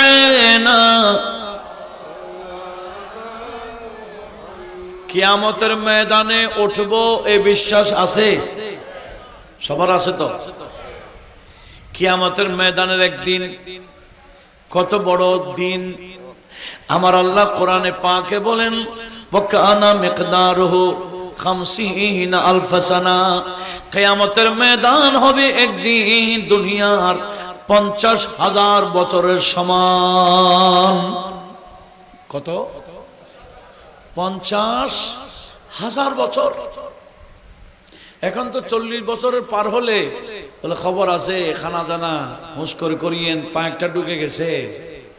কোথায়? 40 বছর পার হলে একটা ঢুকে যায় কবরে। আর সেই জায়গায় 50,000 বছরের সময় হলে কিয়ামতের একদিন 50,000 বছরের সম পরিমাণ, সেদিন একেবারে সূর্য 2 মাইল দূর থেকে তাপ দিবে, তামার জমিন হবে, অনেকের জিহ্বা বের হতে হতে 70 হাত লম্বা হয়ে যাবে, অনেকের ঘাম বের হতে হতে কানের লতি পর্যন্ত এসে যাবে, ঘামের সমুদ্রে সাঁতার কাটবে। এত বড় ভয়ানক কিয়ামতের ময়দান। কিন্তু যারা বা ওয়াক্ত নামাজ পড়ে, আমার মা বোনদেরকে বলবো একটু লক্ষ্য করুন, যারা বা ওয়াক্ত নামাজ পড়ে এরা যখন কবর থেকে কিয়ামতের ময়দান উঠবে, এরা কিয়ামত বুঝবে না। কেন? হাদিস বুখারী শরীফ কিতাবুত তাওহীদ লাস্ট চ্যাপ্টারের হাদিস। ওই নামাজি বান্দা কিয়ামতের ময়দানে উঠতেই ওহুম ইউরাউন আল্লাহ, এই নামাজি বান্দারা আল্লাহকে দেখবে। আল্লাহু ইয়ারাহুম, আমার আল্লাহ তাদেরকে দেখবে। এদের মেরাজ শুরু হয়ে যাবে। নামাজি বান্দা কবর থেকে উঠতেই আল্লাহর সাথে মেরাজ শুরু হয়ে যাবে। কোন দিকে যে এই 50,000 বছরের সমপরিমাণ টাইম চলে যাবে, এরা বুঝবেও না। এটা তো নিয়ামতে থাকবে, দিদারে থাকবে, সময় যে কোন দিকে পাশ হয়ে যাবে এদের অনুভূতি থাকবে না। সেজন্য আমার নবীজি ওই আয়াতের ব্যাখ্যাতে, হাদিসে পাক রয়েছে সূরা মাআরাজের 4 নম্বর আয়াতের ব্যাখ্যাতে অনেকগুলো হাদিস আছে। তার মধ্যে একটা হাদিস হলো, যারা নিয়মিত নামাজ পড়ে কিয়ামতের ময়দান 50,000 বছরের সমপরিমাণের টাইমটা এই নামাজি বান্দার মনে হবে আসরের নামাজ পড়তে যে টাইমটা লাগে 5-10 মিনিট, এটা 5 মিনিট বা 10 মিনিট, এর চেয়ে বেশি লাগে না। আসরের নামাজে 4 রাকাত নামাজ পড়তে যে টাইম লাগে, এই নামাজি বান্দার অনুভূতি হবে কিয়ামতের ময়দান এই 5-10 মিনিটে শেষ। কেন? এরা তো কিয়ামত বুঝবে না, এরা নিয়ামতে থাকবে, এরা দিদারে ইলাহিয়াতে থাকবে। যখন কিয়ামতের ময়দানের হিসাব নিকাশ শেষ, তখন আমার আল্লাহ পর্দা দিয়ে দিবেন। পর্দা দেওয়ার পরে তখন এরা বলে, হেরে আমরা কোথায় আছি এখন? তো আল্লাহ ফেরেশতা পাঠাবেন, ওই নামাজি বান্দাদেরকে আর হিসাব নেওয়ার দরকার নাই, এদেরকে সোজা জান্নাতে চলে যেতে বলো। সুবহানাল্লাহ বলবেন না? কোথায় যেতে বলো? জান্নাতে যাওয়ার আগে একটা পুল আছে কিনা? কালুঘাটের না মদুনা ঘাটের পুলসেরা, এটা কত বড়, কত লম্বা। আমার নবীজি বললেন, আহাদ্দু মিনাস সাইফ আদাক্কু মিনাস শার, চুলের চেয়ে আরো চিকন হবে, তলোয়ারের চেয়ে আরো বেশি ধার হবে। চুলের চেয়ে চিকন, তলোয়ারের চেয়ে ধার। এই যে লম্বা পুলসেরাত, কমপক্ষে 15,000 বছরের রাস্তা, এটা পাড়ি দিতে পারলে জান্নাত। ওয়াইন মিনকুম ইল্লা ওয়ারিদুহা, আমার আল্লাহ বলে পুলসিরাত পাড়ি দেওয়া ছাড়া কোনো উপায় নাই। এই পুলসিরাত পাড়ি দেওয়ার পরেই জান্নাত। তো নবীজি কিয়ামতের ময়দানে পুলসিরাত দেখে পুলসিরাতের পর একটা সিজদা মারবেন, আল্লাহর দরবারে ফরিয়াদ করবেন, রব্বি সাল্লিম আলা উম্মতি। ও আল্লাহ, এত বিশাল পুলসিরাত, চুলের চেয়ে চিকন, তলোয়ারের চেয়ে ধার, আমার উম্মত পাড়ি দিবে কিভাবে? পুলসিরাতের নিচেই জাহান্নাম, এটা পাড়ি দিতে না পারলে তো জাহান্নামে পড়ে যাবে। ও আল্লাহ সাল্লিম আলা উম্মতি, ও আল্লাহ আমার উম্মতের উপর সালামতি নাযিল করো। এভাবে নবীজি যখন তাসবিহ পড়বেন, হযরত জিবরিল এসে দাঁড়াবেন, ইয়া রাসূলুল্লাহ উম্মতের জন্য আর কত কাঁদবেন? কিয়ামতের ময়দান কায়েম করেছেন আমার আল্লাহ আপনার শান দেখাবার জন্য, আজকে কেন কাঁদতেছেন? আপনার মাথাটা উঠুন, উঠাইয়া আমাকে একটু অনুমতি দিন। বলে, কিসের অনুমতি? ইয়া রাসূলুল্লাহ রব্বুল আলামিন আমি জিবরিলকে 600 ডানা দিয়েছেন, একটা খুললে আসমান জমিন ফিলাপ হয়ে যায়, এরকম 600 ডানা আছে। আপনি যদি অনুমতি দেন, আমি জিবরিলের 600 ডানা পুলসিরাতের উপর পাপ বিছায়ে দেব, যাতে আপনার উম্মত পুলসিরাত পার হয়ে যেতে পারে।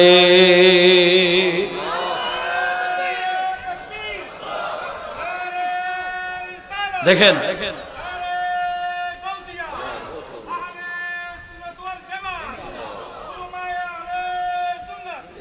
জিবরিল যখন অনুমতি চাইবেন ডানা কোথায় বিছাই দিবে, তো নবীজি না বলবেন, তো নবীজি বলবেন জিবরিল আজ দেরি কেন, আমার উম্মত পার হওয়ার ব্যবস্থা করো না।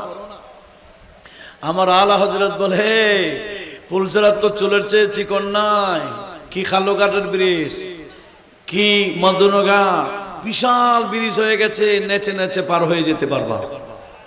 তবে নবীজির পক্ষে থাকতে হবে, নবীজির শরীয়ত সুন্নাত মোতাবেক চললে পুলসরাত পার হওয়া কঠিন হবে না, নেচে নেচে পার হয়ে যেতে পারবা।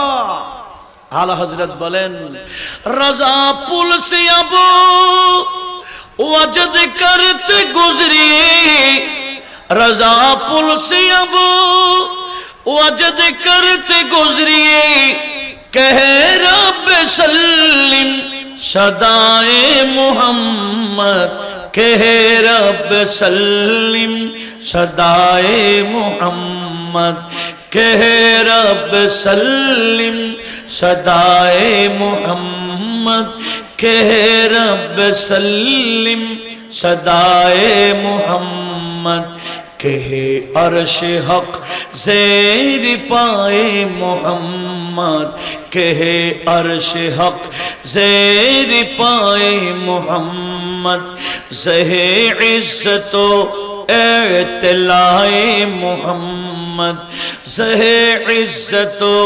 एतलाए मुहम्मद, कहे अर्श हक ज़ेर पाए मुहम्मदी। একটু জোরে বলুন। खुदा की रज़ा चाहते हैं दुआलम, खुदा की रज़ा चाहते हैं दुआलम, खुदा चाहता है, खुदा चाहता है रज़ाए मुहम्मद, खुदा चाहता है रज़ाए मुहम्मद, खुदा चाहता है कहे अर्श हक ज़ेर पाए मुहम्मदी। একটু জোরে বলুন। নবীজির মাহফিল কেন করব না, ওই নবী পুলসরাত পার করার ব্যবস্থা করবেন। আর কিছু বান্দা আছে জিবরিলের ডানা ছাড়া পার হয়ে যায়। এরা কারা? যারা নবীজির ইশকের মধ্যে ফানা ছিল। সেজন্য আলা হযরত বলেন पुल से उतारो राह गुजर को खबर न हो, पुल से उतारो राह गुजर को खबर न हो, जिब्रील पर बिछाए तो पर को खबर न हो, जिब्रील पर बिछाए तो पर को खबर न हो, पुल से उतारो राह गुजर को खबर न हो, जिब्रील पर बिछाए तो पर को खबर न हो। একটু জোরে বলি। এগুলা বলার উদ্দেশ্য কি? কিয়ামতে যদি পার হতে চায় ব্যবস্থা দুনিয়াতে করতে হবে। কথা বলুন ঠিক কিনা? নবীজিকে আল্লাহ যে উদ্দেশ্যে পাঠিয়েছেন, আমরা যাতে নবীজির পিছে পিছে থাকি, নবীজির শরীয়ত সুন্নাতকে যদি গুরুত্ব দিই, তাহলে কবরও ভয় নাই, কবরেও কিয়ামতেও। আমার আলা হযরত বলেন আমি তো প্রত্যেকটা বিষয়ে নবীজির গোলামি করেছি, নবীজির শরীয়ত সুন্নাতকে আমি গুরুত্ব দিয়েছি, সেজন্য কবরে গেলে আমার ভয় হবে এই টেনশন আমার নাই। नकीरैन करते हैं ताज़ीम मेरी, একটু বলুন। আলা হযরত বলেন মুনকির নকির আসবে কবরে, এত টেনশন আমার না, মুনকির নকির উল্টা আমাকে তাজিম করবে। नकीरैन करते हैं ताज़ीम मेरी फिदा हो के तुझी पर ये इज्जत मिली है, फिदा हो के तुझी पर ये इज्जत मिली है। नकीरन करते हैं ताज़ीम मेरी, नकीरन करते हैं ताज़ीम मेरी, फिदा हो के तुझी पर ये इज्जत मिली है, फिदा हो के तुझी पर ये इज्जत मिली है। একটু জোরে বলুন মারহাবা। আমরা কবরে গেলে সম্মানিত হতে চাইনি, কিভাবে? নবীজির শরীয়ত সুন্নাত মোতাবেক, শুধু নিজেরটা না, নিজের বাচ্চা বাচ্চাকে, ফ্যামিলিকে আমরা যদি নবীজির এই আদর্শে বাহী বানাইতে পারি, তাহলে নিজেরাও জান্নাতে যাব, পুরো ফ্যামিলিকে জান্নাতে নিয়ে যাওয়ার ব্যবস্থা করব। কথা বলুন ঠিক কিনা? যদি করতে পারি আজকের মাহফিল সার্থক। কিন্তু দুঃখের বিষয়, এই ওয়াজগুলা কতক্ষণ? যতক্ষণ মাহফিলে বসি। মাহফিল থেকে উঠলে আবার যে লাউ সে কদু, আমরা কি যে লাউ সে কদু থেকে যাব না? আসুন একটু পরিবর্তন হয়। কয়দিন আছি আর দুনিয়াতে, অন্তত বাকি যে সময়টা আসে, এই আছে যেগুলো সময়, এগুলাকে একটু গুরুত্ব দিই। নবীজির শরীয়ত সুন্নাত মোতাবেক যদি গঠন করতে পারি, তাহলে আমরা নিজেরা কামিয়াব। আল্লাহ আমাদেরকে একটু আমল করার তৌফিক দিক। আমিন বলেন আমিন। আসুন কি বলতে চেয়েছিলাম, এখানে আমার ভাইয়েরা বললেন সাধারণত আলাপ আলোচনায় নবীজির শানে এমন কথা বলা যাবে কিনা। কিছু বান্দা আছে, বক্তাও আছে, তাদের বক্তব্যের মধ্যে নবীর শানে যেমন ইচ্ছা তেমন বলে কিনা। নবীকে স্টাফ বলতেছে, স্টাফ, রাখাল, এগুলা কি নবীর শান ইউজ করা যাবে? আচ্ছা, আমি আপনাদের জ্ঞাতার্থে বলছি, বিশেষ করে আমার ইয়ং জেনারেশন ভাই, আপনাদের দরকার। আমার মুরব্বীরা নড়ে না, নড়ে যায় কারা? সৈয়াদিল বললে এই ইয়ংরা দৌড় দেয়। আমার ইয়ং জেনারেশন ভাইরা আপনাদেরকে বলছি, আচ্ছা, একজন বান্দা ডক্টরের ডিগ্রি লাভ করেছে, কিসের? ডক্টরের উপর আর কোন ডিগ্রি আছে? আমার জানা নেই। তো উনি প্রাইমারি পাস করে নেই? বলেন না। এই ভাই, কোনো দরকার নাই তো, কোনো দরকার নাই, না আসলে আপনার দরকার নেই, বাদ দেন। যারা যেখানে আসে একটু ওয়াজটা শুনুক। আপনি এটা করার কারণে আবার মনোযোগ উঠে যাবে। যে কোনো উপায়ে শোনাই দিতে পারলে হয়, যাতে আমলটা করতে পারে। আমিন বলেন আমিন। মনোযোগ আছে?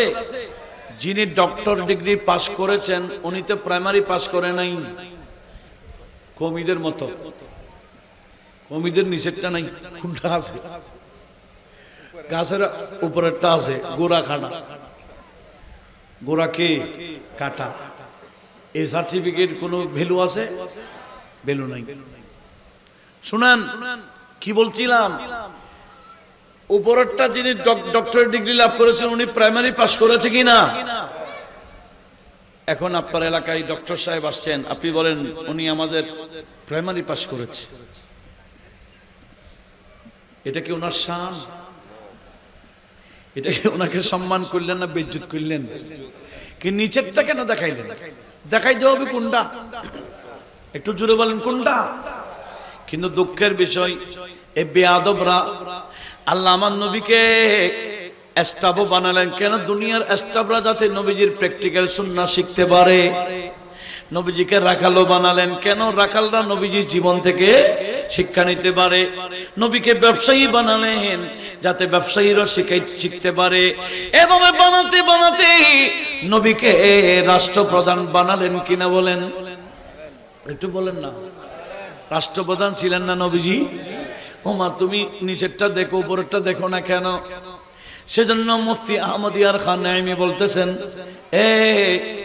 যিনি ছাগল চড়াইছেন উনি এর আরশে আজমে গেছেন, যিনি ছাগল চড়াইছেন উনি কোথায় গেলেন? তো তুমি নিচেরটা দেখো, উপরেরটা দেখো না কেন? बकरियां जिसने चढ़ाई थी हलीमा तेरी, अर्श पे वही गया, अर्श पे वही गया था, मुझे मालूम न था हस्बी रब्बी जल्लल्लाह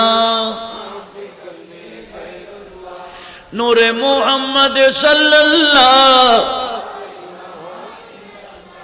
তাহলে যিনি উপরে উঠে যায় ওনার কি নিচেরটা বলা কি শান না সম্মানের হানি? যাকে আমার আল্লাহ রাষ্ট্রপ্রধান বানালেন তাকে বলে স্টাফ, তাকে বলে রাখাল।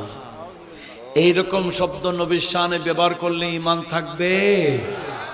আমার আল্লাহ বলে রাখাল বলা দূরের কথা, রাখাল বলার সম্ভাবনা আছে, এরকম শব্দ আমার নবীর সামনে ইউজ করতে পারবা না।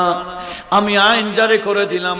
আল্লাহ বলে ইয়া আইয়ুহাল্লাযীনা আমানু লা তাকুলু রাইনা ওয়া কুলু উনজুরনা। আল্লাহ বলে আমার বন্ধুর সামনে এসে রাইনা ইয়া রাসূলুল্লাহ বলিও না। রাইনা ইয়া রাসূলুল্লাহ মানে রাসূল আমাদের দিকে একটু দেখুন। আল্লাহ বলে বিয়াদবরা শব্দ এটা দিয়ে বিয়াদবি করার সম্ভাবনা আছে। তোমরা তো রাইনা ইয়া রাসূলুল্লাহ বলো, আমাদের দিকে দেখুন বলো, কিন্তু বিয়াদব এসে বলবে রাইনা, একটু টেনে বলবে। টেনে বললে অর্থ হবে আমাদের রাখাল। টেনে বললে কি হবে? আমাদের রাখাল, রাইনা আমাদের রাখাল। আল্লাহ বলে আমাদের রাখাল বলার সুযোগ আছে, শব্দ এটা নবীর শানে ব্যবহার করবে না। আমি আল্লাহ বিকল্প শব্দ শিখিয়ে দিচ্ছি, ওয়াকুলু উনজুরনা। নবীর শানে এসে নবীর সামনে উনজুরনা ইয়া রাসূলুল্লাহ বলবা, উচ্চ আওয়াজে বলুন। নবীর শানে যেমন তেমন কথা বলা যাবে? নবীজিকে ডাক নাম ধরে ডাকা যাবে? অমুকের বাবা, ওগো ফাতেমার বাবা, ওগো হাসান হোসেনের নানা, এরকম ডাকা যাবে? আল্লাহ বলে খবরদার, লা তাজআলু দুআ আর রাসূল বাইনাকুম কাদুআই বাদিকুম বাদা। তোমরা পারস্পরিক একে অপরকে ডাকো, এই অমুকের ছেলে, এই অমুক, নাম ধরে ডাকো, অমুকের ছেলে, অমুকের ভাতিজা, অমুকের নাতি, অমুকের বাবা, অমুকের চাচা, এইভাবে যেভাবে ডাকো একে অপরকে, আমার বন্ধুকে সেইভাবে ডাকতে পারবে না। আমার বন্ধুকে ডাকতে গেলে বড় সম্মানের সাথে ডাকতে হবে, উচ্চ আওয়াজে বলুন। সেজন্য আমরা অন্তত চেষ্টা করি নবীজির নামটা নিতে গেলে আগে পরে কিছু শান সূচক, সম্মান সূচক কিছু বলতে। কিন্তু কিছু বক্তা আছে নবীর নামটা ধরতেও সম্মান করে না। কথা বলুন ঠিক কিনা? আছে কি না? কি বলে জানেন? বিশ্ব নবী লিখতেও জানে না, পড়তেও জানে না। আলিফ বা তা, ওয়াহেদ ইসনান সালাস, 1 2 3 এগুলো নবী বুঝে না, সবটাই বুঝে। এইরকম বক্তব্য আপনার জীবনে শুনেন নাই মনে হয়? শুনেন নাই? কিরে ইয়াং ভাইয়ের একটু বলেন না, এরকম বিয়াদব আসেনি যে বলে বিশ্বনবী লিখতেও জানে না, পড়তেও জানে না, বিশ্বনবী 1 2 3 বুঝে না, বিশ্বনবী আলিফ বা তা বুঝে না।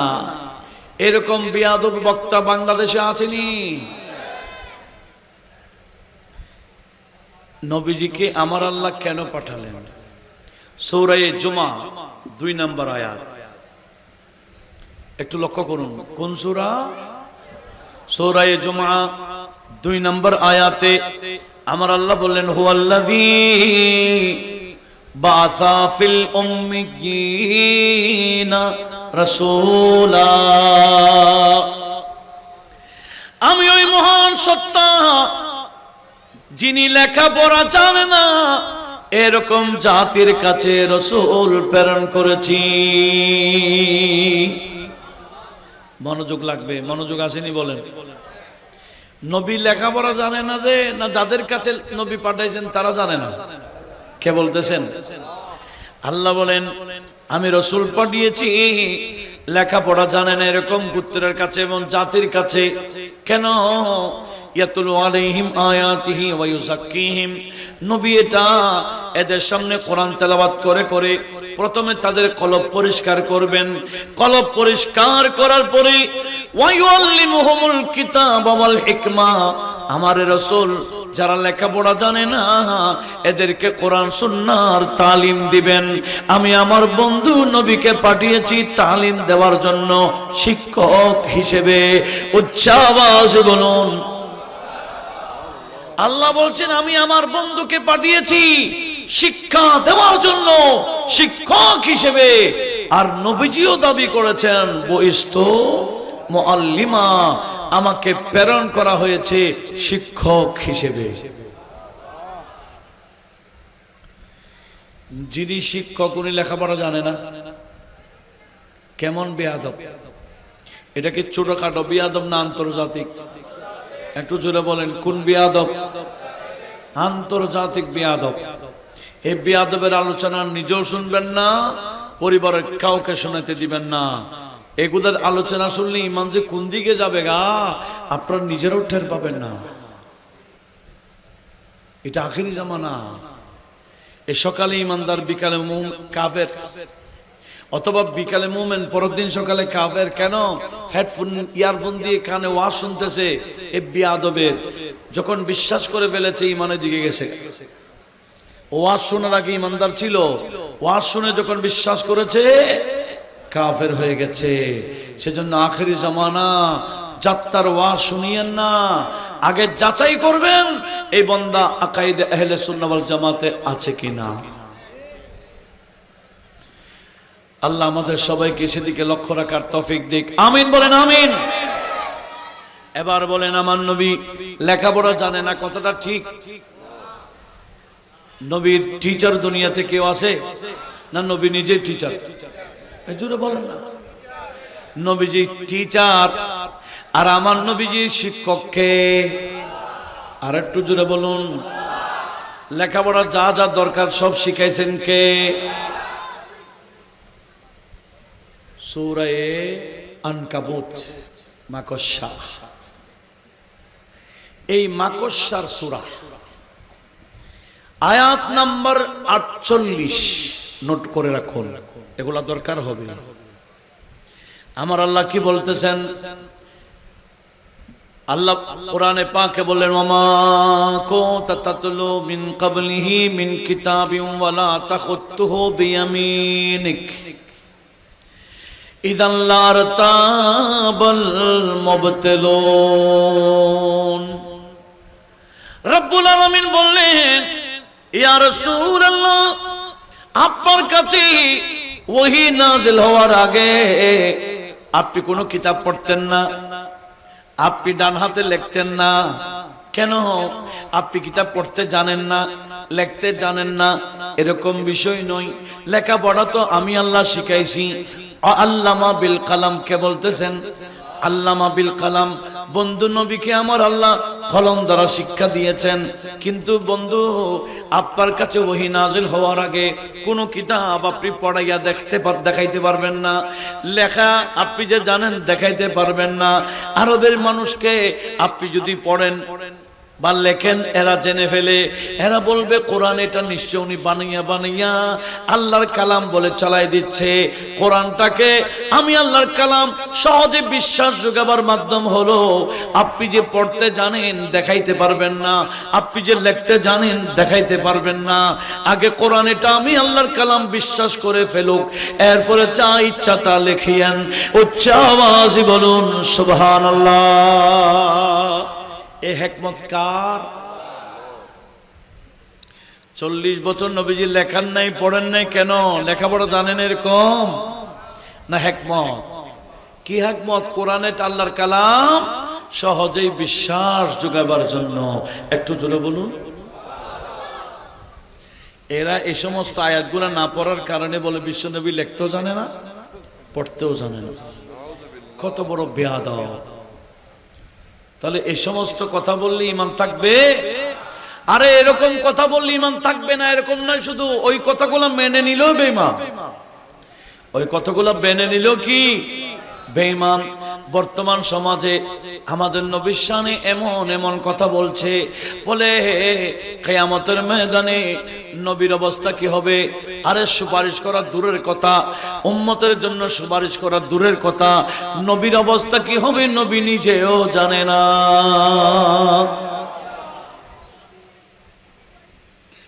আমি নিজে শুনেছি,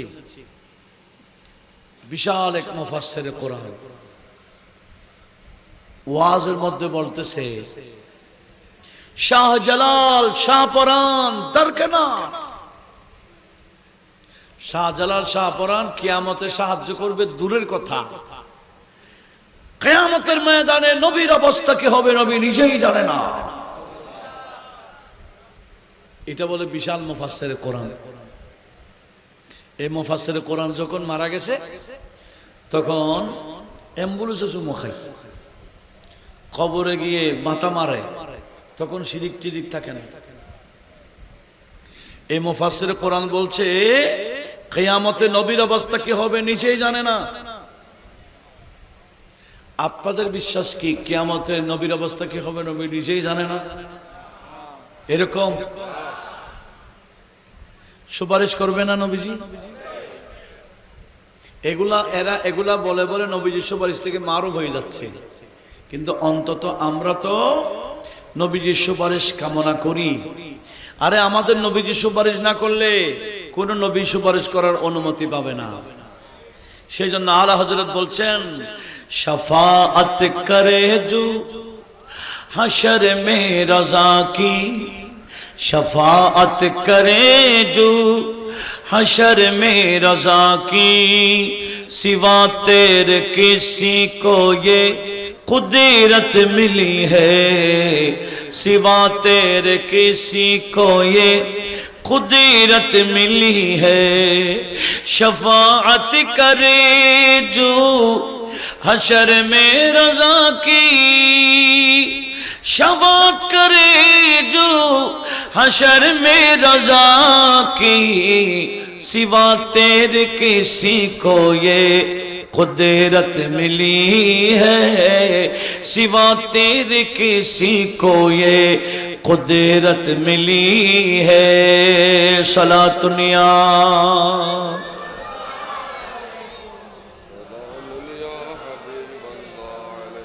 কিয়ামতে নবীর অবস্থা কি হবে নবী নিজেই জানে না। এটা এখনো কোরআন শরীফে আছে কথাটা। আপনাদের মনোযোগ আছে? কোরআন শরীফে আছে। রাসূল আপনি বলুন সূরা আহকাফ 9 নং আয়াতে, কুল, হে রাসূল আপনি বলুন, কি বলবেন? মা কুনতু বিদআম মিনার রাসূলি, আমি কোন বেদাতি রাসূল না, নতুন রাসূল না, আমার আগেও রাসূল ছিলেন, ওনাদের ধারাবাহিকতায় আমিও একজন রাসূল। হুজুর আরো বলুন, মা আদরি, আমি জানি না।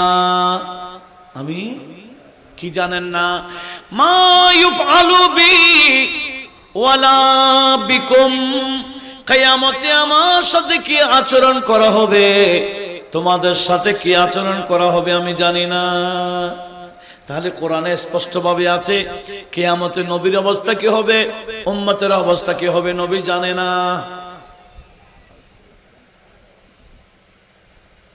মনোযোগ নাই মনে হয়? কোরআন শরীফে আছে, বলুন আপনি, মা আদরি, আমি জানি না, মা ইউফআলু বি, কিয়ামতে আমার সাথে কি আচরণ করা হবে, ওয়ালা বিকুম, তোমাদের সাথে কি আচরণ করা হবে আমি জানি না। কোরআন এটা এখনো তেলাওয়াত হয়, কিন্তু এটা কেমন আয়াত? 1400 বছর যাবত সমস্ত মুফাসসিরে কেরাম এই কথায় অক্ষমত পোষণ করেছেন। এই আয়াতের হুকুম আমার আল্লাহ রহিত করে দিয়েছেন সূরা ফাতাহ 2 নম্বর আয়াত, সূরা ফাতাহ 5 নম্বর আয়াত, দুইটি আয়াত নাজিল করে এটার হুকুম রহিত, এটা তেলাওয়াত করতে পারবেন, দলিল দিতে পারবেন না। এত বড় বিশাল মুফাসসির বলে কোনটা আয়াতে মনসুখা কোনটা নাসিখা এগুলা জানে না, নিজে গুমরাহ। আর এদের ওয়াজ যারা শুনে এদেরকে গুমরাহ বানায় ছাড়ে। কথা বলুন ঠিক কি না? কোরআন শরীফের মধ্যে এরকম 160টি আয়াত আছে। 160। কত আয়াত? একটু শুদ্ধ করে বললে আমার একটু 60 100 কি 60 160 আয়াত তেলাওয়াত করতে পারবেন, দলিল দিতে পারবেন না। কেন? এই আয়াতের হুকুম আমার আল্লাহ অন্য আয়াত নাজিল করে পাল্টিয়ে দিয়েছেন, বিদায় এগুলা তেলাওয়াত যোগ্য, দলিলের যোগ্য না। এই জ্ঞান অর্জন করার নাম এলম। মাওলা আলী শের খোদা রাদিয়াল্লাহু তাআলা কুফার জামে মসজিদে বসা, গভীরভাবে খেয়াল করবেন। এক যুবক আসছে, সালাম দিয়ে বলছেন, ওগো আমিরুল মুমিনিন, আপনি আমাকে অনুমতি দেন। এই কিসের অনুমতি দিতাম? বলো হুজুর আমি ওয়াজ করব। কি করবেন? এই ওয়াজ করা যে কত সহজ একটু শুনেন। এখন তো ওয়াজ করা বেশি সহজ। মাওলা আলী শের খোদার কাছে কি বললেন? হুজুর আমি ওয়াজ করব, অনুমতি দেন।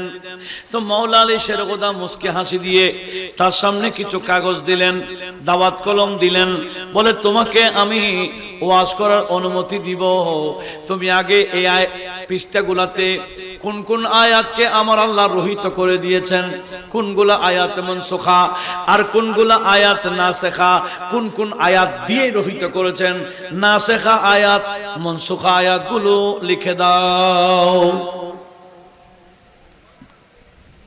বলো হুজুর এগুলা তো আমি জানি না। বলে তোমার জন্য ওয়াজ করা হারাম। কেন? তুমি ওই আয়াত তেলাওয়াত করে মানুষকে দলিল দিবা যে আয়াতের হুকুম আমার আল্লাহ বাদ দিয়ে ফেলেছেন, রহিত করে দিয়েছেন। তো তুমি নিজেও গুমরাহ, তোমার শ্রোতাকে কি বানায় দিবা? সেজন্য ওয়াজ এত সহজ নয়। ওয়াজ করা এত সহজ না। কিন্তু এখন তো ওয়াজ করার জন্য এমন পরিস্থিতি আমরা শিকার হয়ে গেছি, ছেলেরা ফেকাতে ভর্তি হয় মুফতি লেখার জন্য। কি করার জন্য? নামের আগে মুফতি। এই মুফতির তা কি ফতোয়া থেকে না মফত থেকে এটা ভাববে না। দেখেন কিন্তু মুফতি লিখে ফেলতেছে, বলে না আমার উদ্দেশ্য হলো আমার নামের আগে কি লিখবো। এই মুফতি সাহেবকে যদি ফতোয়ার কিতাব সামনে দেয় এবারত ছাড়া অবস্থা কাহিল হয়ে যায়। আসেনি নাই এরকম মুফতি বুড়ি বুড়ি, এরকম মুফতি যাত্রার নামের আগে মুফতি লাগাই দিচ্ছে। এটাই জমানার বড় ফিতনা।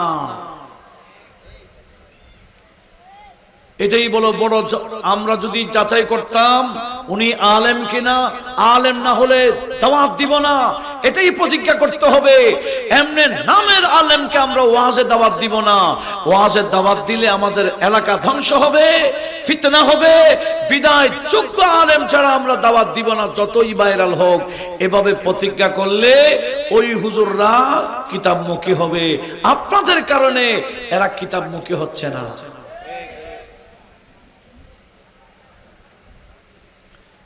আপনারা যদি কোনো আলেম কিনা, আমি একদিন স্ট্যাটাস দিয়েছিলাম ফেসবুকে, আমি বলছি যাদেরকে মাঠে দেখতেছি ক্লাসে দেখতেছি না, এদের ছবি দিয়ে আমি পরিচয় করাই দিব। কারা কারা মাঠে আসে ক্লাসে নেই, কিছুদিন আসতে আবার গেছে। মাঠে দেখা যায় কিন্তু ক্লাসে দেখা যাচ্ছে না।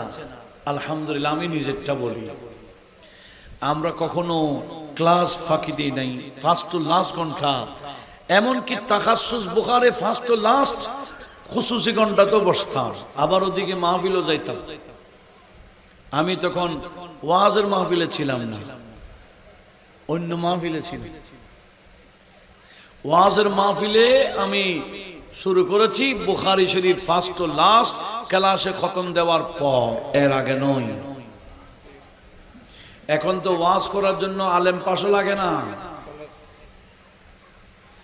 আমরা একটু এই ওয়াজের বিষয়ে আমাদেরকে একটু মাথায় নেওয়ার দরকার আছে কিনা বলেন। আমরা যদি যোগ্য আলেমকে মাঠে আনি, মাঠ সবল হবে, সুন্নিয়ত মজবুত হবে, বাতিল পালাবে। কথা বলুন ঠিক না? যদি টলমল আলেমকে দাওয়াত দিই, স্টেজ ফেলে ফেলাইতে হবে। 2016 সালে আমি এক তাফসীর কোরআন মাহফিলে গেছি, হাতিয়া নোয়াখালী সমুদ্র পাড়ি দিয়ে। সুন্নিয়তের তেমন কিছু ছিল না, আলহামদুলিল্লাহ। এখন আমি 2017-তে একটা প্রতিষ্ঠান চালু করে দিছি। প্রতি বছর ওখানে যেতে হয়, মাহফিলও হয়, দাওয়াতুল খায়রও হয় ওখানে। তো আমি যখন গেছিলাম, থানার মধ্যে অভিযোগ করে রেখেছে, ইনি ভণ্ড, ইনাকে ওয়াজ করতে দেওয়া যাবে না। হ্যাঁ, উনি যদি আমাদের সাথে মোনাজারা করে তখন ওয়াজ করতে পারবে। এরা বলছে কি, উনি যদি কি করতে পারে, মোনাজারা করতে পারে, তখন অনুমতি দেওয়া যাবে, এর আগে নয়। এই খবর যখন আমাকে দেওয়া হয়েছে, বল ঠিক আছে আমি আসতেছি, বলো মোনাজারা কারা করবে, একটু প্রস্তুতি নিতে বলো। তখন আমি মাশাআল্লাহ অনেকগুলা কিতাব কষ্ট করে নিয়েছিলাম, কারণ আবার স্পিড বোট দিয়ে পার হইতে হয়। 3-4 ব্যাগ কিতাব নিয়ে সামনে রাখছিলাম। 17 সালে বলেছিলাম, আমি শুনছি এখানে নাকি মোনাজারা হবে, আমাকে বলা হয়েছে মোনাজারা করতে পারলে ওয়াজ। আমি সেজন্য আজকে আমি কিতাব সহ নিয়ে আসছি, হাতি কে দাঁত দেখানে কে লিয়ে নেই হ্যায়। আমি সব কিতাবে দাগে দাগে রাখছি। অনেকগুলো আসছিল যারা আমার বিরুদ্ধে ছিল, একজনও কাছে আসে নাই। এটা আমি আমার হেটাম দেখাচ্ছি না, ওয়াজের ফিল্ডের কথা বলতেছি। সেদিন যদি আমি কিছু যোগ্যতা অর্জন করে না যাইতাম, ওই স্টেজ থেকে আমাকে পালাইতে হইতো। এখন ওরাই পালাতে বাধ্য, কেন? কিছু অর্জন করে মাঠে আসতে হবে। সেজন্য আমি অনুরোধ জানাবো, যারা ঠুল ঠুল খুল খুল নামের মুফতি, এই সমস্ত বক্তাদেরকে বয়কট করুন। কন্ট্রাক্ট যারা করে এদেরকে বয়কট করুন। আমাদের আহলে সুন্নাত ওয়াল জামাতের এই কন্ট্রাক্ট বক্তার কোনো দরকার, কোনো বেআলমের বক্তার কোনো প্রয়োজন। কষ্ট পাচ্ছেন মনে হয়, হ্যাঁ পান। সাময়িক কষ্ট পাইলেও সুন্নিয়ত লাভবান হবে। আল্লাহ আমাদের এই সুন্নিয়তকে মজবুত রাখার তৌফিক দিক, আমিন বলেন। ওয়াজে আসলে কিছু কোরআন সুন্নাহ শেখার দরকার আছে কিনা? এটা এমন প্রশিক্ষণশালা, যে প্রশিক্ষণে বাচ্চা থেকে শুরু করে মুরব্বী পর্যন্ত প্রশিক্ষণ নিতে পারে। দ্বীনি ঈমানের এবং মাসআলা মাসাইলের প্রশিক্ষণ এখান থেকে নিতে পারে। কথা বলুন ঠিক কিনা? এখন যদি কেউ যদি বলে কিয়ামতের ময়দানে নবীর অবস্থা কি হবে, উম্মতের অবস্থা কি হবে, নবী জানে না, এটা কোরআন শরীফে আছে, আপনারা কি বলবেন? হ্যাঁ আছে। তবে এটা কোন আয়াত, যে আয়াত দলিল দেওয়া যায় না, রহিত হয়ে যাওয়া আয়াত। রহিত করেছেন কে? আল্লাহ। এই ইলম যদি অর্জন না করা হয়, তাদের জন্য মাওলা আলী শেরওয়াদা কি বললেন? ওয়াজ করা হারাম। বিশেষ করে খতিব বাগদাদি আল ফকি ওয়াল মুতাফাক্কিহ, সে কিতাবে এইগুলা নোট করেছেন। ফকি আবুল্লাহ সামারকান্দি, ওনার একটা বুস্তানুল আরফিন কিতাব আছে, ওখানেও এই রওয়ায়াতটা নোট করেছেন, মাওলা আলী শেরওয়াদার বিষয়টা। তাহলে আমাদের কি উচিত? আসুন আমি কথা গোছাই ফেলে যাচ্ছি। এখানে আমাকে বিষয় দিয়েছেন কি, নবীজির শানে এমন কোন কথা বলা যাবে কিনা বর্তমানে নবীজির শানে এমন এমন কথাগুলা বলা হচ্ছে যেগুলা নবীর শানে বললে ঈমান সেদিকে যাবে গা। সেজন্য নবীর শানে কথা বলতে কি করতে হবে? হোশ করতে হবে। এই জুলুসের বিরুদ্ধে, মিলাদের বিরুদ্ধে বললে মূলত বিরোধ আচরণ হবে কার? নবীজি। এটা নবীজির শান। এটার বিরুদ্ধে বলা মানে নবীর শানের বিপক্ষে বলা। আমরা যে পতাকা ওড়াচ্ছি কার শানে? আর একটু জোরে বলুন। এগুলাকে আর্জেন্টিনা ব্রাজিলের পতাকা, ফ্রান্স ইতালির পতাকা, ইন্ডিয়ান পতাকা নয়। এটা শান রিসালাতের পতাকা। আমাদের দেশে কিছু বান্দারা নিজেদের হাতে আর্জেন্টিনা ব্রাজিলের পতাকা লাগায়, আর যখন আমরা নবীজি শানের পতাকা লাগাই এরা বেদাত বেদাত চিল্লায়। কথা বলুন ঠিক না? আলা হযরত বলে, জমিনওয়ালারা তোমরা পতাকা দেখলে আর কত দেখবা? আমাদের নবীজি শানের পতাকা তো আমার আল্লাহ আরশে আযমে ওড়াচ্ছেন। फर्श वाले तेरी शौकत का उलू क्या जाने, खुसरोवा अर्श पे, खुसरोवा अर्श पे उड़ता है परीरा तेरा, खुसरोवा अर्श पे। একটু জোরে বলুন। এই পতাকাটা বেদাত বলাতে পতাকা কমে গেছে না বেড়ে গেছে? এই বছর আমাদের জামিয়ার ময়দানে 20,000 পতাকা রেডি করা হয়েছে। কয় হাজার? কয়েক সপ্তাহ মিলে 20,000। এগুলো জায়গায় জায়গায় কত পতাকা রেডি হচ্ছে আমাদের তথ্য আছে। এরপরে আলা হযরত বলে তোমরা লাগাইলে আর কত? আমার আল্লাহ তো বন্ধু নবী শানের পতাকা উড়ায় কোথায়? এরা দুনিয়ার জুলুস দেখলে, জমিনের জুলুস দেখলে মাথা খারাপ হয়ে যায়। আলা হযরত বলেন তোরা জুলুস দেখলে আর কত দেখবি? আমার আল্লাহ তো নবী শানের জুলুস আরশতে করে। जिसको शाया है अर्शे खुदा पर जुलूस, जिसको शाया है अर्शे खुदा पर जुलूस है वो सुल्ताने वाला हमारा नबी सबसे हमारा नबी सबसे बाला।